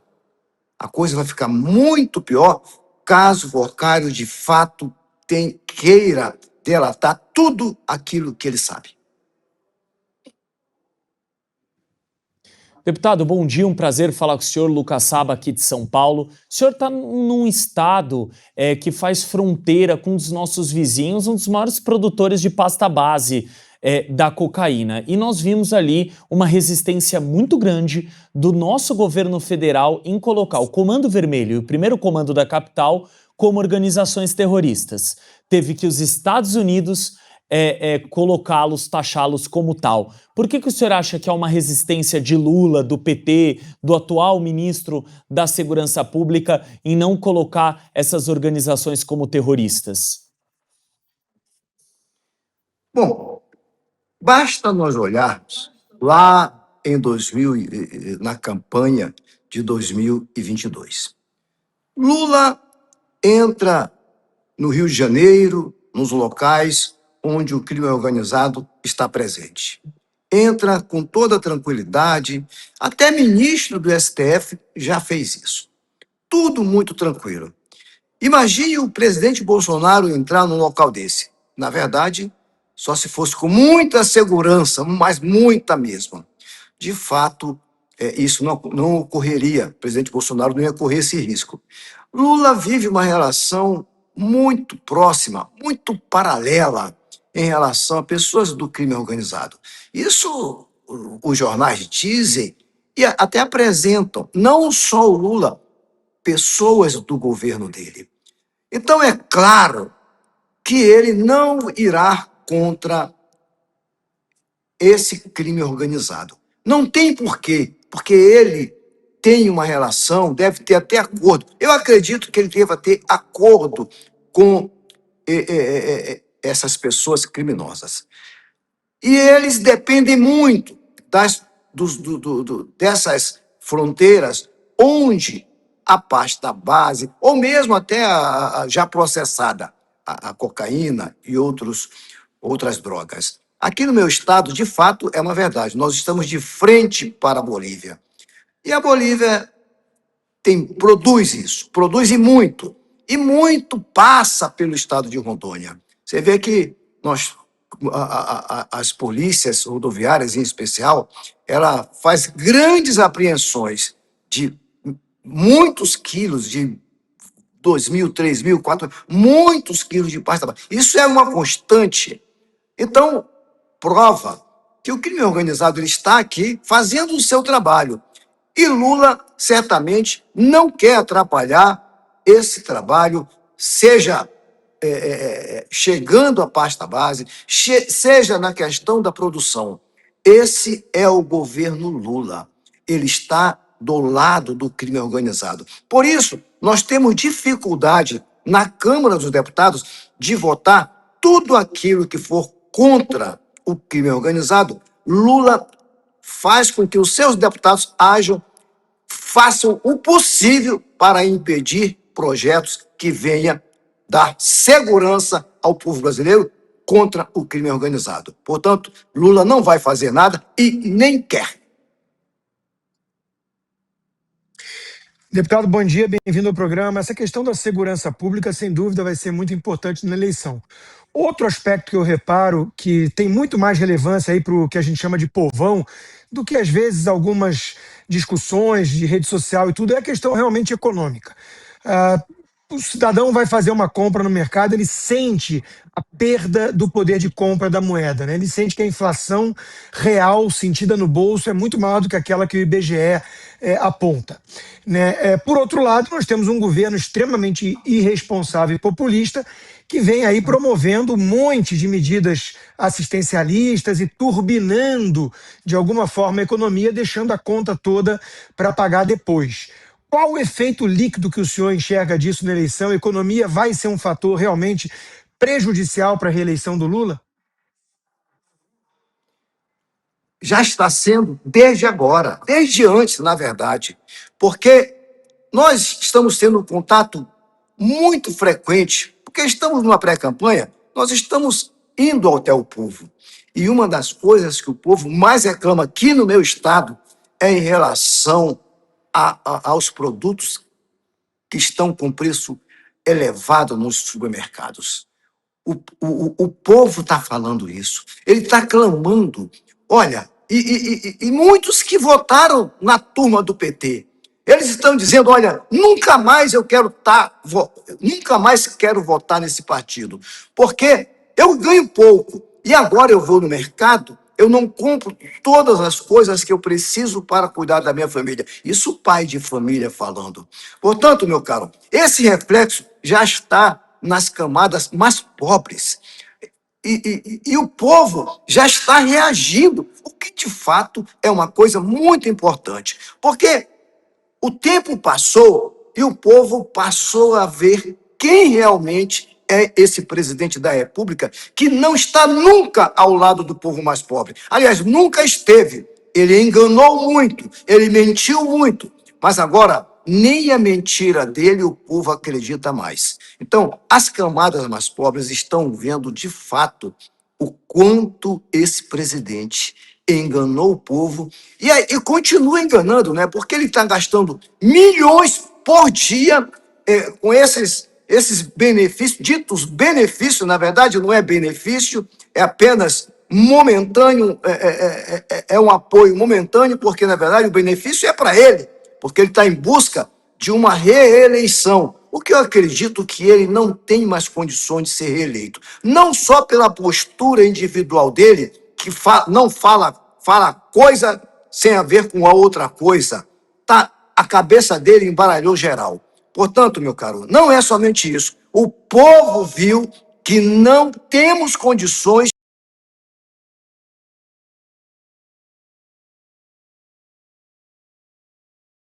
Deputado, acho que o senhor, sem querer, clicou ali no microfone e a gente não consegue mais ouvi-lo. Se puder apertar novamente para liberar o seu microfone, por favor. Aí. Vamos ver? Não. Se puder, de repente, acho que vai ter que reconectar, sair, entrar novamente. Enquanto isso, a gente vai preparar para você que está aqui conosco no Sem Rodeios a análise do Alexandre Garcia. Lembrando que Alexandre Garcia é um dos nossos colunistas da Gazeta do Povo. Fica o convite para você assinar a Gazeta do Povo, apenas R$ 4,99 por mês pelo período de 1 ano. Baratíssimo, um valor simbólico para você ter acesso ilimitado ao nosso conteúdo que é exclusivo para assinantes. gazetadopovo.com.br/oferta ou então apontando a câmera do seu celular para esse código que você está vendo aqui na tela. Vamos acompanhar Alexandre Garcia. Eu estou falando aqui em época de Copa do Mundo. Em primeiro lugar, eu vejo algumas notícias de jogos. Eu vejo jogo, por exemplo, eu estava interessado em saber como foi o Portugal e Colômbia, né?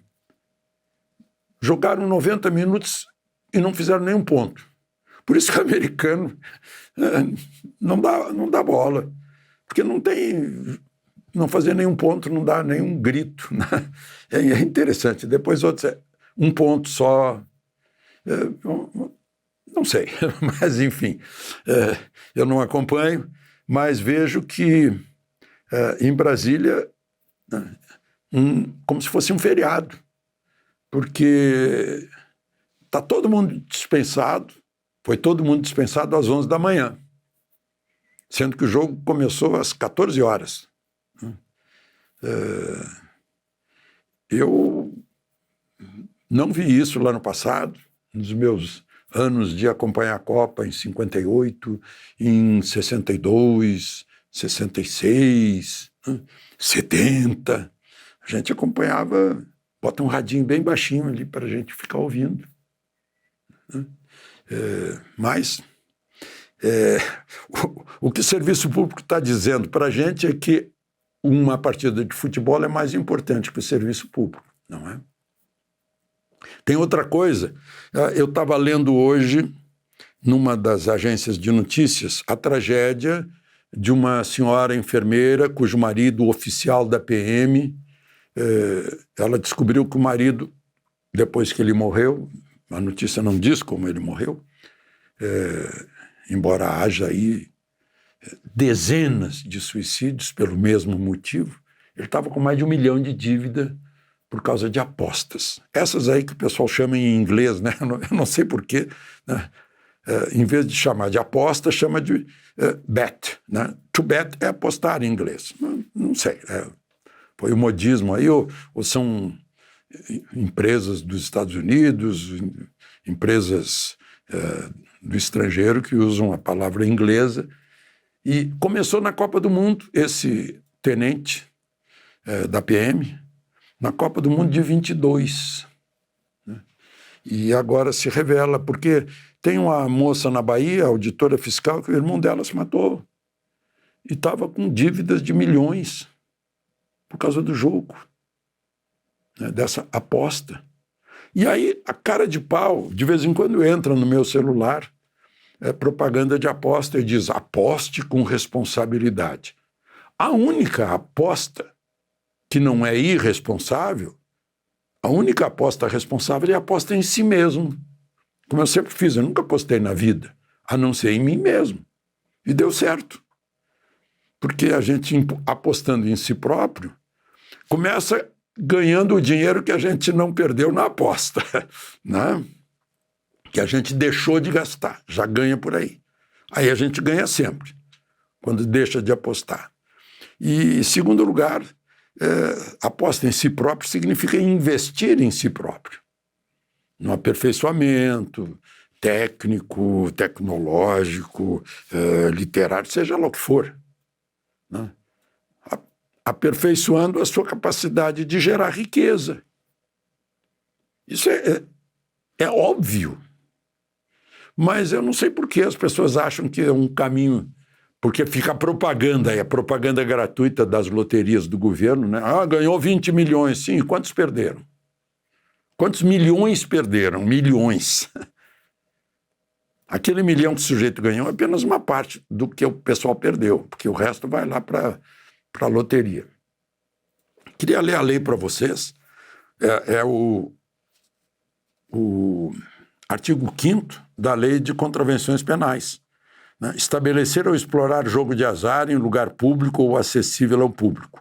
Consideram-se jogos de azar todo jogo em que o ganho ou a perda depende exclusivamente ou principalmente da sorte. Isso é jogo de azar. Futebol não é jogo de azar. Agora, apostar em resultado de futebol vira jogo de azar. Né? É crime promover loteria não autorizada, porque está cheio aí não autorizado.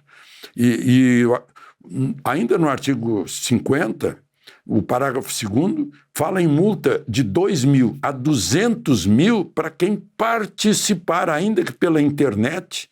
Isso é uma lei recente, de 2015, né, de um jogo ilegal, que não está autorizado. Agora, para autorizar jogo, isso é uma área social, tem que pensar nisso. Né? Eu estou vendo aí gente que ganha Bolsa Família, ou seja, está recebendo o dinheiro do trabalho dos outros e aposta nessas apostas eletrônicas. Isso é incrível. Aproveitei para falar nisso, porque eu acho que isso está mais perto da gente do que a eleição, que está 98 dias, né? Mas isso está na nossa cara, talvez até na nossa família.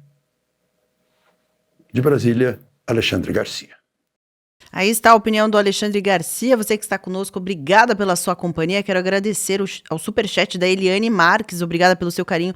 Tem do Mark Jerônimo também, com uma pergunta que, aliás, pelo que vocês acompanharam aqui, o Rodrigo Marcial fez a mesma pergunta para o deputado Lucas Bove, praticamente a mesma pergunta, mas a gente pode passar aqui para o deputado Coronel Crisóstomo, que está aqui conosco. O Mac Jerônimo fez a seguinte questão, deputado. Na questão do TSE com Nunes Marques como presidente, o senhor acha que teremos uma eleição aí?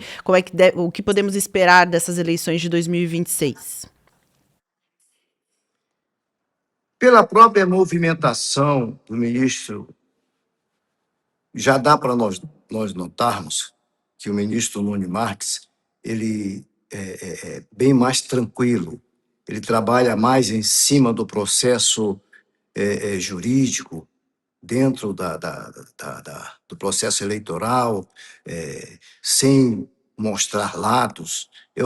Nós estamos acreditando muito, ele como presidente do TSE, que vai trabalhar muito para que não haja o que houve no passado, a desconfiança de ter havido algo de errado na eleição de 22. Nós estamos apostando nisso. E o próprio discurso do ministro dá para notar que ele quer fazer a coisa correta, quer fazer a coisa certa. É o que se quer. Nós, da direita, nós não queremos ninguém beneficiando a direita. Nós queremos que seja um processo eleitoral justo e responsável, e não haver o que aconteceu na eleição passada, de impedir o presidente Bolsonaro do seu discurso aparecer em centenas e centenas de rádios, não poder ser veiculado, não poder falar do seu adversário, coisas horríveis que ele fez, que não pôde ser veiculado. No entanto, a do presidente Bolsonaro, tudo poderia ser veiculado. Isso é ter lado. A justiça não pode ter lado. A justiça eleitoral tem que ser uma coisa isenta, um trabalho isento do ministro, do presidente do TSE e todos os outros juízes do tribunal. É o que nós esperamos, é o que nós queremos. Queremos um processo justo, responsável, e vence aquele que tiver mais voto, dentro do processo legal. Então, estamos apostando, sim, ao nosso novo presidente do TSE, Nunes Marques. Eu acredito que ele vai fazer um belo trabalho e um exemplo, até para o passado, para os que fizeram algo que não foi muito adequado. Estamos apostando para que ele faça algo que o Brasil possa aplaudir, que os brasileiros possam dizer, finalmente, uma eleição justa e responsável. Ótimo, deputado. Muito obrigada pela sua participação. Volte sempre aqui ao Sem Rodeios. Um grande abraço. Muito obrigado, Frederico. Muito obrigado, Mariana. Obrigado. Até a próxima. Bom, eu quero agradecer a companhia do Lucas Saba. A gente ainda tem um trecho de Sem Rodeios aqui. Fique aqui conosco, viu? Mas eu já agradeço ao Lucas aí pela companhia nessa primeira parte. Obrigada, Lucas. Imagina, eu que agradeço, Mari. Achei super chique entrar hoje do estúdio aqui da casa do Café com a Gazeta do Povo na capital paulista. Otimismo, hein, Fred? Vai com calma. 1-0 chorado já tá bom. Valeu, dupla. Amanhã voltamos em horários normais. Boa, valeu. Obrigada pela companhia. Bom, a gente vai daqui a pouco receber novos convidados aqui no Sem Rodeios de hoje. Antes eu peço para o nosso querido Vitor Kunzio colocar aqui na tela para a gente acompanhar uma fala do Lula, ele citando Hitler numa viagem, ele passou por Santa Catarina, e o que acontece é que o governo de Santa Catarina vai inclusive acionar a PGR por conta de uma fala dele. Vamos acompanhar aqui no Sem Rodeios. Não pode permitir que aqui em Santa Catarina as pessoas sejam tomadas da símbolo de grandeza, porque esse estado é muito rico, não é pobre. A gente é um estado brasileiro e todo mundo tem que ser tratado igual. Todo mundo. Não tem o cara que é branco é melhor do que o que é negro. O cara que é nordestino é pior do que o do sul do país. Que história que é essa? A gente não aceita. Hitler tentou fazer isso e acabou do jeito que acabou. Bom, consta mais uma fala infeliz aí do Lula, né? Infeliz é eufemismo, né, Mari? A gente chama de gafe, deslize, que está há décadas. A visão preconceituosa preconceituosa do Lula, inclusive elogiando numa revista lá da década de 70, se eu não me engano, Playboy, né? Lá ele dizia, não estou querendo dizer em relação ao ideal, mas uma pessoa que lutava pelos ideais, e isso merece aplausos. Era o Hitler, né? Essa fala do Lula é abjeta. Abjeta. Em primeiro lugar, que ninguém disse que tem que ser tratado de forma diferente os brasileiros do Sul ou os brasileiros do Norte. Ele conseguiu meter questão racial aí no meio, né? O que tem a ver uma coisa com a outra? Absolutamente nada. O que qualquer brasileiro sensato vai dizer é que Santa Catarina é melhor administrada do que a Bahia ou do que o Ceará. Que os problemas que a gente vê no Nordeste de miséria, de segurança e de educação, nós não vemos na mesma proporção nos estados do Sudeste e do Sul. É uma proporção bem menor. Isso não tem nada a ver com genética, com questão de ser ariano ou com nazismo. Isso tem a ver com gestão. E justamente com o fato de que o Nordeste é prisioneiro de populismo esquerdista há décadas. Esse é o problema, né? A Bahia é governada pelo PT há 20 anos. E a Bahia tem um problema seríssimo de criminalidade hoje. Você vai em Salvador, é um negócio seríssimo. Tem um problema de muitas cidades com gente dependendo mais de migalhas do Estado, de Bolsa Família, de programas assistencialistas, do que gente com carteira assinada. É o oposto em Santa Catarina. Santa Catarina é o estado brasileiro que tem menos ajuda estatal, que tem menos gente dependendo de Bolsa Família. Então, o que tem a ver meter raça no meio? O que tem a ver meter Hitler no meio? Nada. São esses discursos insanos do Lula que visam a dividir o povo brasileiro, a criar essa falsa divisão, porque é dividir para conquistar, que é uma máxima tão antiga quanto o Império Romano. Então o Lula continua com a sua demagogia incendiária, jogando brasileiros uns contra os outros, apelando para aquela coisa toda de que em Santa Catarina tem mais gente de direita mesmo, tem menos gente que cai no encanto, na ladainha, né, no discursinho ridículo, populista do PT.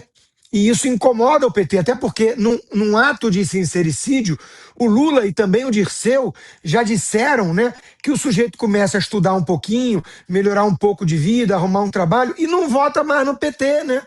Por que será? Por que será?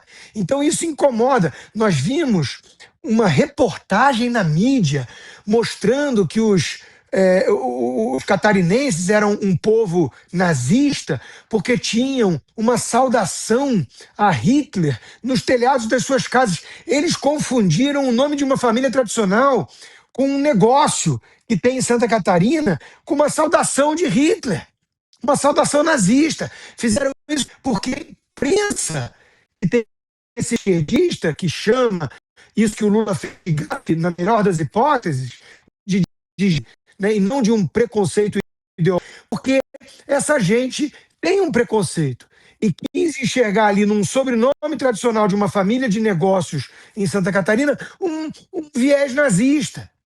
É uma coisa de louco. Então, há muito tempo que a esquerda radical, que o Lula representa, vem tentando jogar Sul contra Nordeste e vice-versa. E o povo brasileiro resiste a esse esforço, falando: nós somos um povo, nós queremos um país. Agora, nós queremos um país feito do ponto de vista de gestão, a imagem e semelhança de Santa Catarina, por exemplo, ou do Ceará, que está tendo um problema seríssimo a ponto de que o Ciro Gomes passou a ser visto como uma solução. É uma doideira, né? Pensar nisso, mas é o que estamos tendo aí no Ceará. Nós queremos fazer o Brasil a imagem e semelhança da Bahia, que tudo está dando errado há 20 anos, que só aumenta a criminalidade em Salvador, que o povo todo depende mais de benesses estatais. Onde é que está a estratégia de saída? Não existe, porque o PT quer a agência do povo. Independente, trabalha, depende do Estado, não vota no PT, vota na direita. E é isso tudo que o PT quer evitar. Então o PT quer fazer o Brasil todo um criador. Está dando certo?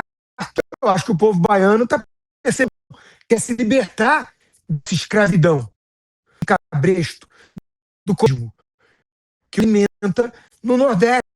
Então, Mari, isso é abjeto em tantas camadas, mas nós precisamos trazer isso à tona para o debate. Nós não precisamos ter medo de comprar essa discussão, porque essa discussão é favorável à direita. Santa Catarina vai melhor do que Bahia, não tem nada a ver com branco e preto, tem a ver com uma gestão mais eficiente, que permite mais liberdade, que tem as contas ajustadas, como o próprio governador Jorginho alfinetou, rebatendo o Lula, do que a turma do PT no Norte e Nordeste, que investe no caos, na miséria, na ignorância, para se perpetuar no poder. Ótimo, Consta, a gente já volta contigo. Vamos receber agora aqui no Sem Rodeios Vitor Jansen. Bom dia, seja bem-vindo aqui ao nosso programa de hoje. Bom dia, Mariana. Bom dia, Frederico. Uma honra estar aqui com vocês. A honra é nossa. Eu gostaria que o senhor pudesse avaliar também, trazer a sua análise sobre essa fala absurda do Lula. Então, Mariana, na verdade o que a gente vê é o seguinte, Frederico, né? A tática da esquerda sempre foi dividir, é divisão para que eles possam realmente arrebanhar esse pessoal e criar ali a narrativa deles. Então, oprimidos contra opressores, nordestinos contra sulistas, e essa é a tática da esquerda. E enquanto a gente não tiver, de fato, aí alguém que pregue a união, né, à frente à presidência da República, como fez mesmo, por exemplo, o presidente Bolsonaro, como a gente espera que faça o Flávio Bolsonaro, a gente não vai ter, de fato, uma nação avançando, porque quando a gente tem um presidente que olha para um estado e diz que pessoas trabalhadoras, pessoas que ali estão em um estado hoje que é um maior índice de desenvolvimento humano, e a gente vê também que nos dados da nossa nação, quanto mais o estado tem Bolsa Família, tem assistencialismo, mais o estado vota no PT. E aí a gente olha, por exemplo, para Santa Catarina, que é hoje um estado super desenvolvido, o que o Lula vê? Essas pessoas não dependem de mim, eles não dependem do meu assistencialismo, não dependem daquilo que o governo pode dar, o voto deles não é comprável muitas das vezes. O que acontece? Ele olha para isso e chama as pessoas de nazistas, e essa é uma tática da esquerda, né? Assim, eu que converso com as pessoas na rua, debato ali na rua, muitos vídeos meus debatendo na rua, eu vejo que quando a pessoa não tem um argumento para apresentar, ela já naturalmente chama a outra de fascista, de nazista. Então essa é uma tática da esquerda política. É dividir, é taxar os outros daquilo que eles mesmos são, né? Então a gente olha, por exemplo, as táticas do governo Lula, que apoiou muitas vezes o Irã, deu notinha lá atrás em relação ao Hamas, quando o Hamas invadiu Israel naquele 7 de outubro terrível. Você não teve um posicionamento claro do governo brasileiro, por exemplo, contra isso. Você não teve um posicionamento claro do governo brasileiro contra os ataques que Israel tem sofrido. Aí, no momento em que você olha para o Estado brasileiro, ele vira e fala, porque o Estado não apoia ele, que é nazista. Então essa tática do governo do PT, essa tática da esquerda, ela já está batida, né? Santa Catarina é formada por trabalhadores, homens e mulheres que saem de manhã, chegam tarde, sustentam aquele Estado, contribuem muito para o Brasil. E o que a gente vê? A gente quer, na verdade, que os outros estados, não que sejam iguais, mas eu estou dizendo o seguinte, que sejam tão prósperos quanto Santa Catarina é. Isso não tem nada a ver, como foi falado aqui, com questão de gênero, com questão de cor, com questão de raça, não tem nada a ver com isso. Tem a ver com gestão, tem a ver com trabalho, tem a ver com a forma, com a cultura das pessoas, não apenas isso, mas, de fato, hoje, a gente tem Santa Catarina um estado independente no sentido de assistencialismo, é um estado que contribui muito para o Brasil, um estado hoje que a maioria das pessoas não estão reféns do Bolsa Família, e quando a gente olha para o Nordeste, quando a gente olha para os estados ali do Nordeste, o que a gente espera? Que esses estados sejam emancipados, como fez o presidente Bolsonaro, levando água para o povo nordestino. Muitas pessoas ali hoje reconhecem o trabalho da direita porque perceberam que quando a direita chegou ao poder, não quis manter aquelas pessoas no cabresto. Pelo contrário, o povo nordestino contribui para a cultura do nosso país, contribui para a nossa nação. Nós sabemos a importância do Nordeste e por isso que nós queremos um Nordeste, os estados do Nordeste livres do assistencialismo, livres desse cabresto que o governo muitas das vezes coloca sobre o povo. Então essa é mais uma constatação de que a pessoa que está à frente da presidência da República hoje não tem capacidade para guiar o povo dele, não tem capacidade para guiar o nosso povo. Afinal, prega a divisão. Como é que você, como presidente de um país, vai olhar para um estado, né, de pessoas ali E outra, é um estado que, apesar de ser maioria de direita, com certeza uma pessoa ou outra, né, ali, algumas pessoas devem ter votado nele, claro que votaram. Só que ele vira para esse estado e diz que a maioria ali, dessa fala desastrosa que ele disse. Então é uma fala triste, demonstra que não tem capacidade para estar à frente da presidência da República, demonstra que não tem preparo para isso, tá pregando a divisão do povo brasileiro. Nós temos que pregar a união, porque só com a união do nosso povo, de fato, nós vamos passar por esse momento difícil que o Brasil vive, pagando os maiores impostos do mundo. A gente tem a maior alíquota aí, como eu falei, em todo o mundo. De fato, hoje o povo brasileiro está cansado, né? As pessoas hoje a gente vê, saiu uma pesquisa aí que o Lula caiu no Nordeste, o Flávio Bolsonaro subiu, porque o próprio povo está cansado desse discurso, dessa divisão, está cansado de ter que pagar as contas ali num aperto, de ter que pagar tanto imposto. Então ele perdeu a capacidade de dialogar com a sociedade, perdeu a capacidade de dialogar com o povo brasileiro. Então o que ele pode fazer agora? É apostar na divisão, para ele tentar tirar alguma coisa ali. E, infelizmente, esse é o estado deplorável que chegou hoje o presidente da República, que nem, né, na minha opinião pessoal, eu sei que tem muitas pessoas que têm a mesma opinião, nem deveria estar na presidência, não tem capacidade para isso. Está lá hoje pregando a divisão, pregando muitas das vezes um contra o outro. E o povo brasileiro não é isso. Os sulistas amam os nordestinos amam os sulistas, isso não tem nada a ver com raça, com cor, não é questão de nazismo, todo mundo aqui é contra o nazismo, quem é conservador é contra o nazismo. Eu tenho certeza que se você levantar uma pesquisa lá no estado de Santa Catarina, a maioria esmagadora, se não 100% do estado é contra o nazismo, então não tem nada a ver com isso. Agora, a gente vê, por exemplo, uma tática da esquerda, que eles dizem que a direita é preconceituosa, que os conservadores são preconceituosos, mas na primeira oportunidade de eles serem preconceituosos, por exemplo, com os sulistas aí, chamando a galera de nazista, ou seja lá do que for, eles não têm medo de fazer isso. Então, foi citado aqui algumas vezes que a esquerda tentou atribuir símbolos nazistas à galera lá de Santa Catarina, aos sulistas, e eu lembro, por exemplo, aqui, o pessoal estava fazendo juramento à bandeira em uma escola, e a esquerda levantou essa pauta dizendo que as pessoas eram nazistas, que estavam fazendo juramento à bandeira.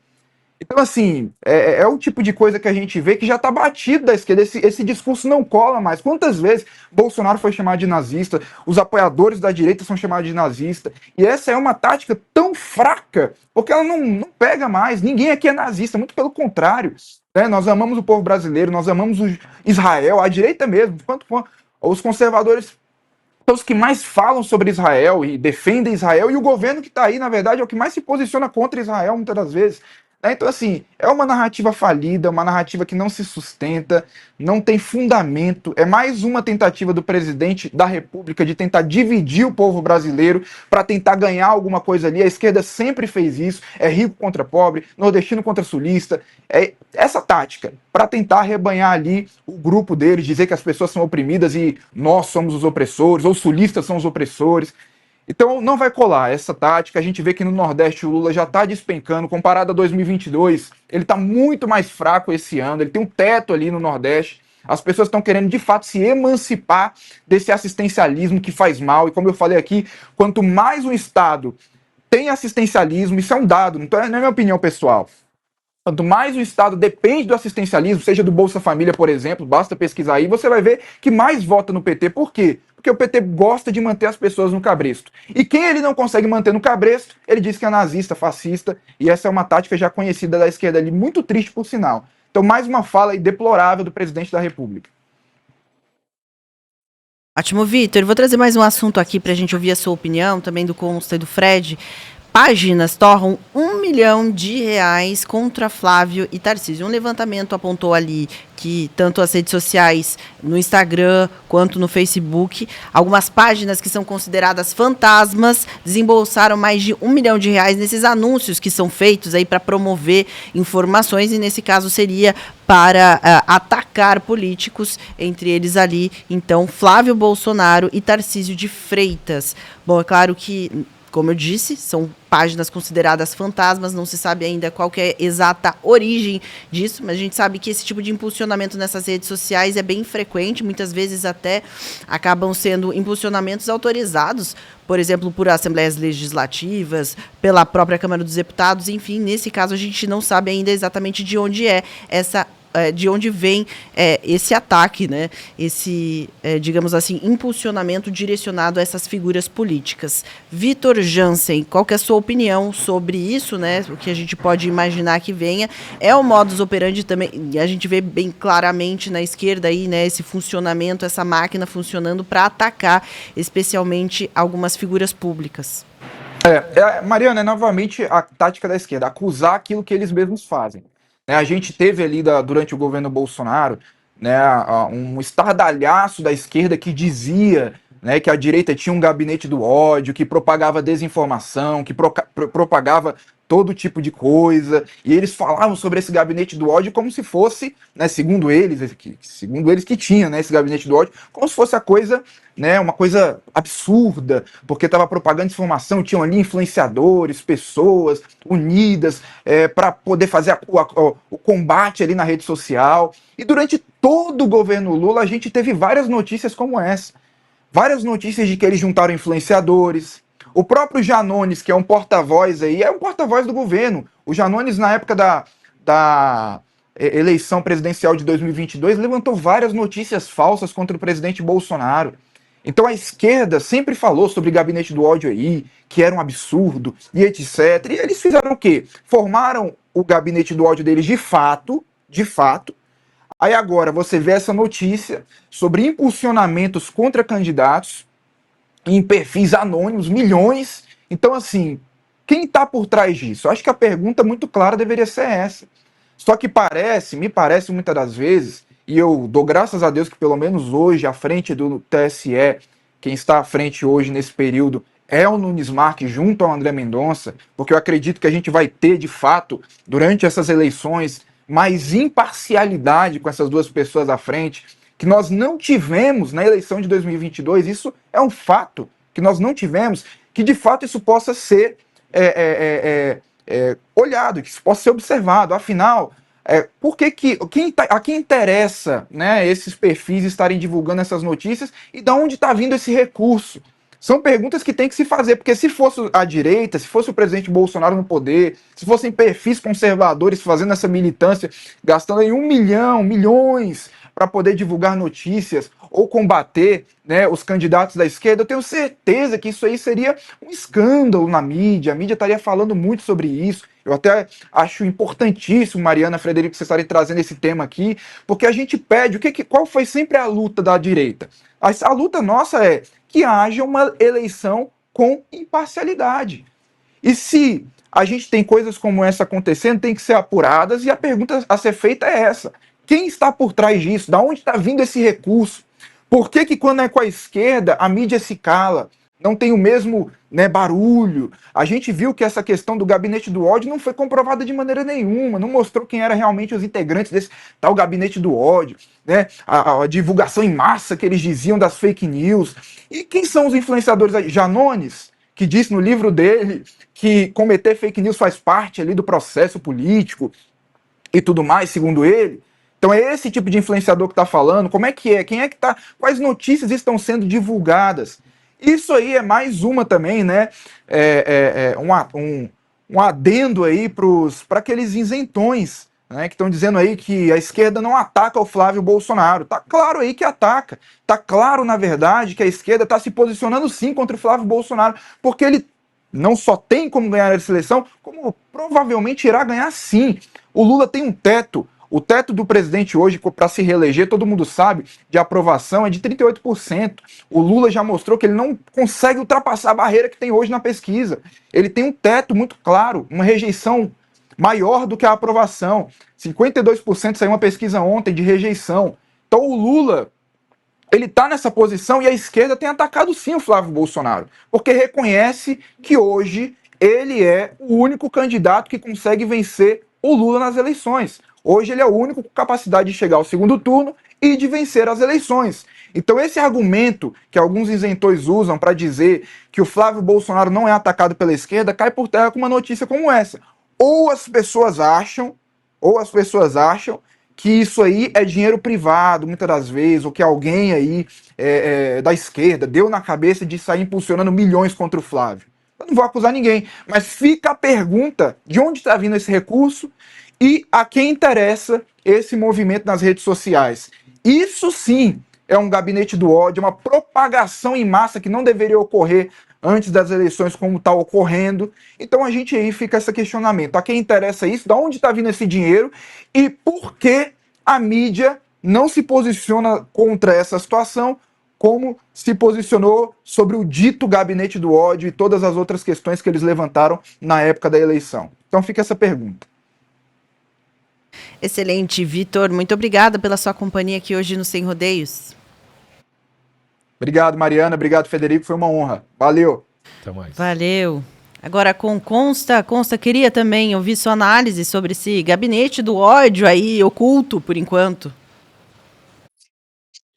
Mari, nada novo aqui, né? Nada novo sob o sol. O PT tinha aquilo que a gente chamava de MAVs, militante de ambiente virtual, né? Um dos que mais denunciavam esses MAVs na época era aquele jornalista autor de 2 livros, não só um, né? 2 volumes, O País dos Petralhas. Né? Hoje ele anda com uma postura um tanto diferente, acho que ele defende os petralhas, né? Mas isso não é novidade. O PT tinha lista negra de jornalistas que precisavam ser atacados. Eu fazia parte dessa lista. Né? Desde sempre, eu estou combatendo o PT há 30 anos. Né? Eu tenho um livro escrito, Estrela Cadente, em 2005, contra o PT, as contradições atrapalhadas do PT. E eu entrei nessa lista negra deles. Então, é exatamente aquilo que a esquerda vem fazendo desde sempre, né? Atacando o adversário diante de um espelho. Militância virtual, gabinete do ódio, recursos públicos e coordenação. Isso sempre foi o que a esquerda fez. A direita é caótica. A direita briga entre si, a direita briga dentro da própria família. Agora, o maior problema da campanha do Flávio nessa semana veio da Michelle, da madrasta. Né? Então, a direita, ela não tem coordenação, estrutura, recurso público, hierarquia de comando, como tem a esquerda. Então, é absurdo, né, o que a gente aturou de denúncias, de narrativas contra o Bolsonaro, né, nesses últimos anos todos, vindo de gente que faz exatamente isso. Eles sim fazem. Eu costumo brincar, e não é mais brincadeira, pelo visto, né, que não existe mais petista grátis. Porque é impressionante, né? Cada hora vem à tona uma coisa.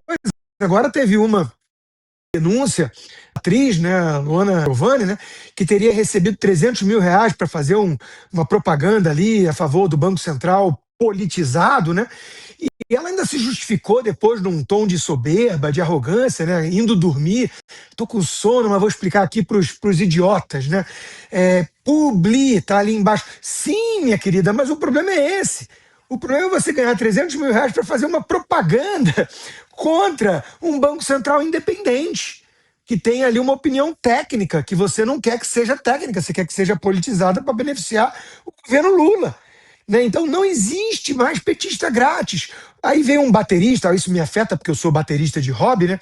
Veio um baterista agora esses dias falar que entre Flávio e Lula, ele escolhe o Lula por uma questão de índole. Como é que é? Isso não pode estar limpo.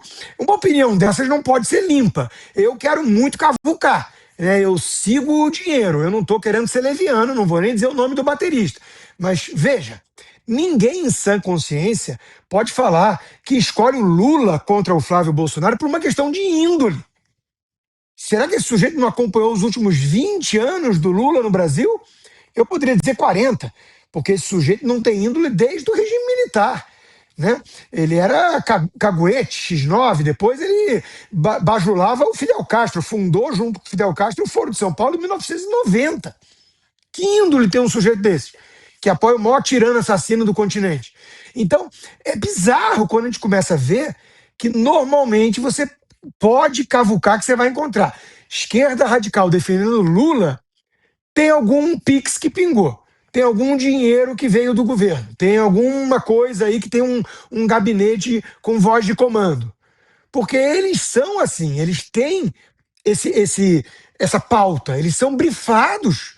É uma coisa impressionante, vem a matilha inteira na mesma semana, no mesmo dia, falar do mesmo tema e não é orgânico como na direita. Na direita é caótico. Na direita eu sei porque eu faço parte de grupos que são acusados de ser voz de comando. Não tem. Esses grupos em dia, alguns deles, são acusados por uma turma mais aguerrida do bolsonarismo de ser traidor. Por quê? Porque ali tem gente que critica a postura do Flávio, do Eduardo ou do Carlos. Então é uma coisa muito mais desorganizada, descentralizada. E não tem um centavo de recurso público. Eu sei que eu falo de mim. Então, eles estão fazendo exatamente isso. Eles estão olhando para um espelho e ligando a metralhadora giratória diante de um espelho, que é a tática ensinada pelo titio Lenin lá atrás. Então, Mari, siga o dinheiro. É a dica de autores de suspense, né, de livros de detetive nos Estados Unidos. Siga o dinheiro, que você vai encontrar um DNA de comando petista lá, invariavelmente. Viu, Consta? Só vou divergir de você num ponto. Eu sou baterista também.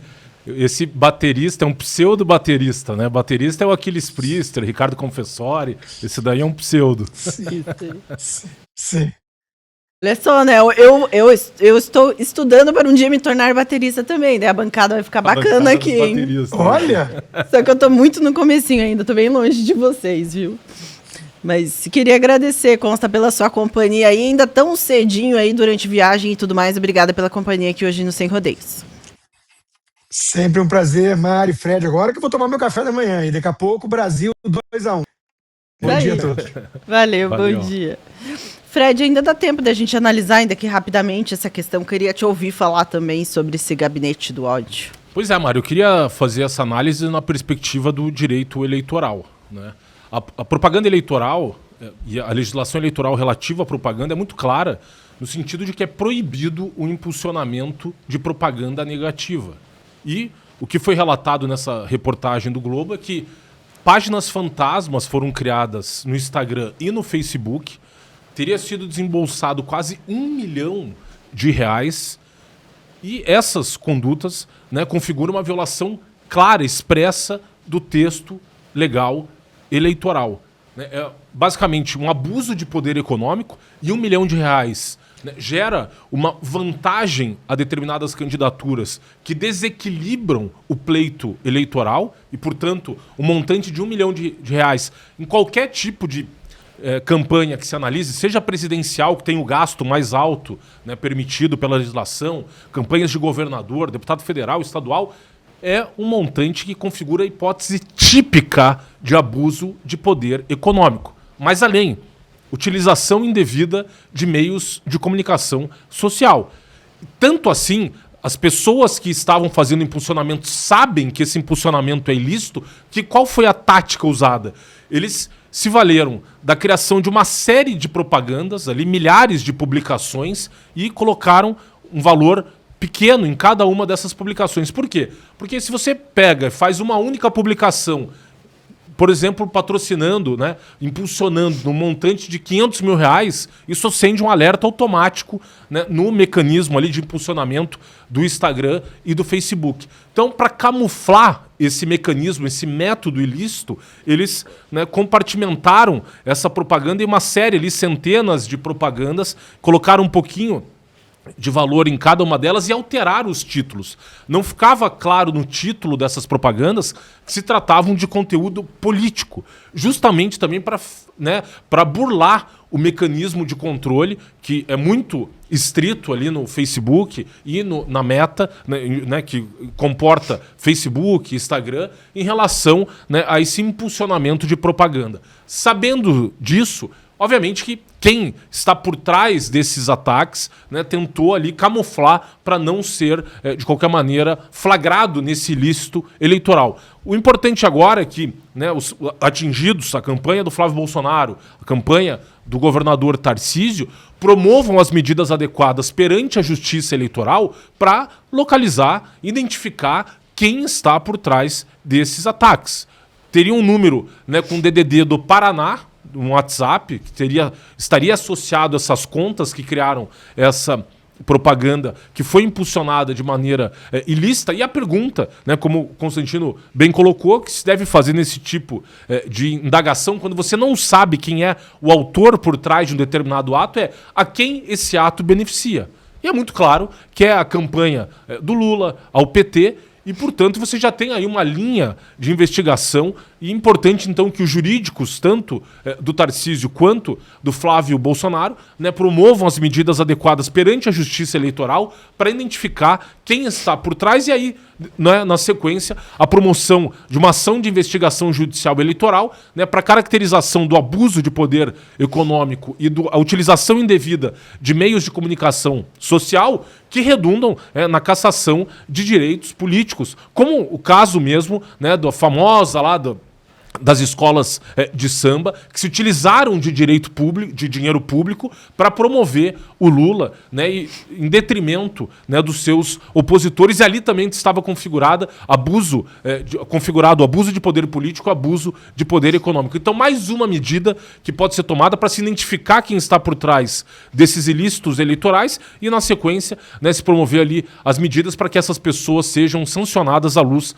da legislação eleitoral. Mari. Ótimo, Fred. Olha só o Mark Jerônimo dizendo que ele também é baterista profissional. Opa. Muito legal. Muito obrigada pela companhia de cada um de vocês aqui. Valeu, Fred, pela companhia nessa segunda de Jogo do Brasil. Valeu, Mari. Um grande abraço a todos os amigos do Sem Rodeios, da Gazeta. Aqui estaremos amanhã, né, no mesmo horário, 1h30 da tarde. Deixar um grande abraço e bom jogo para todos.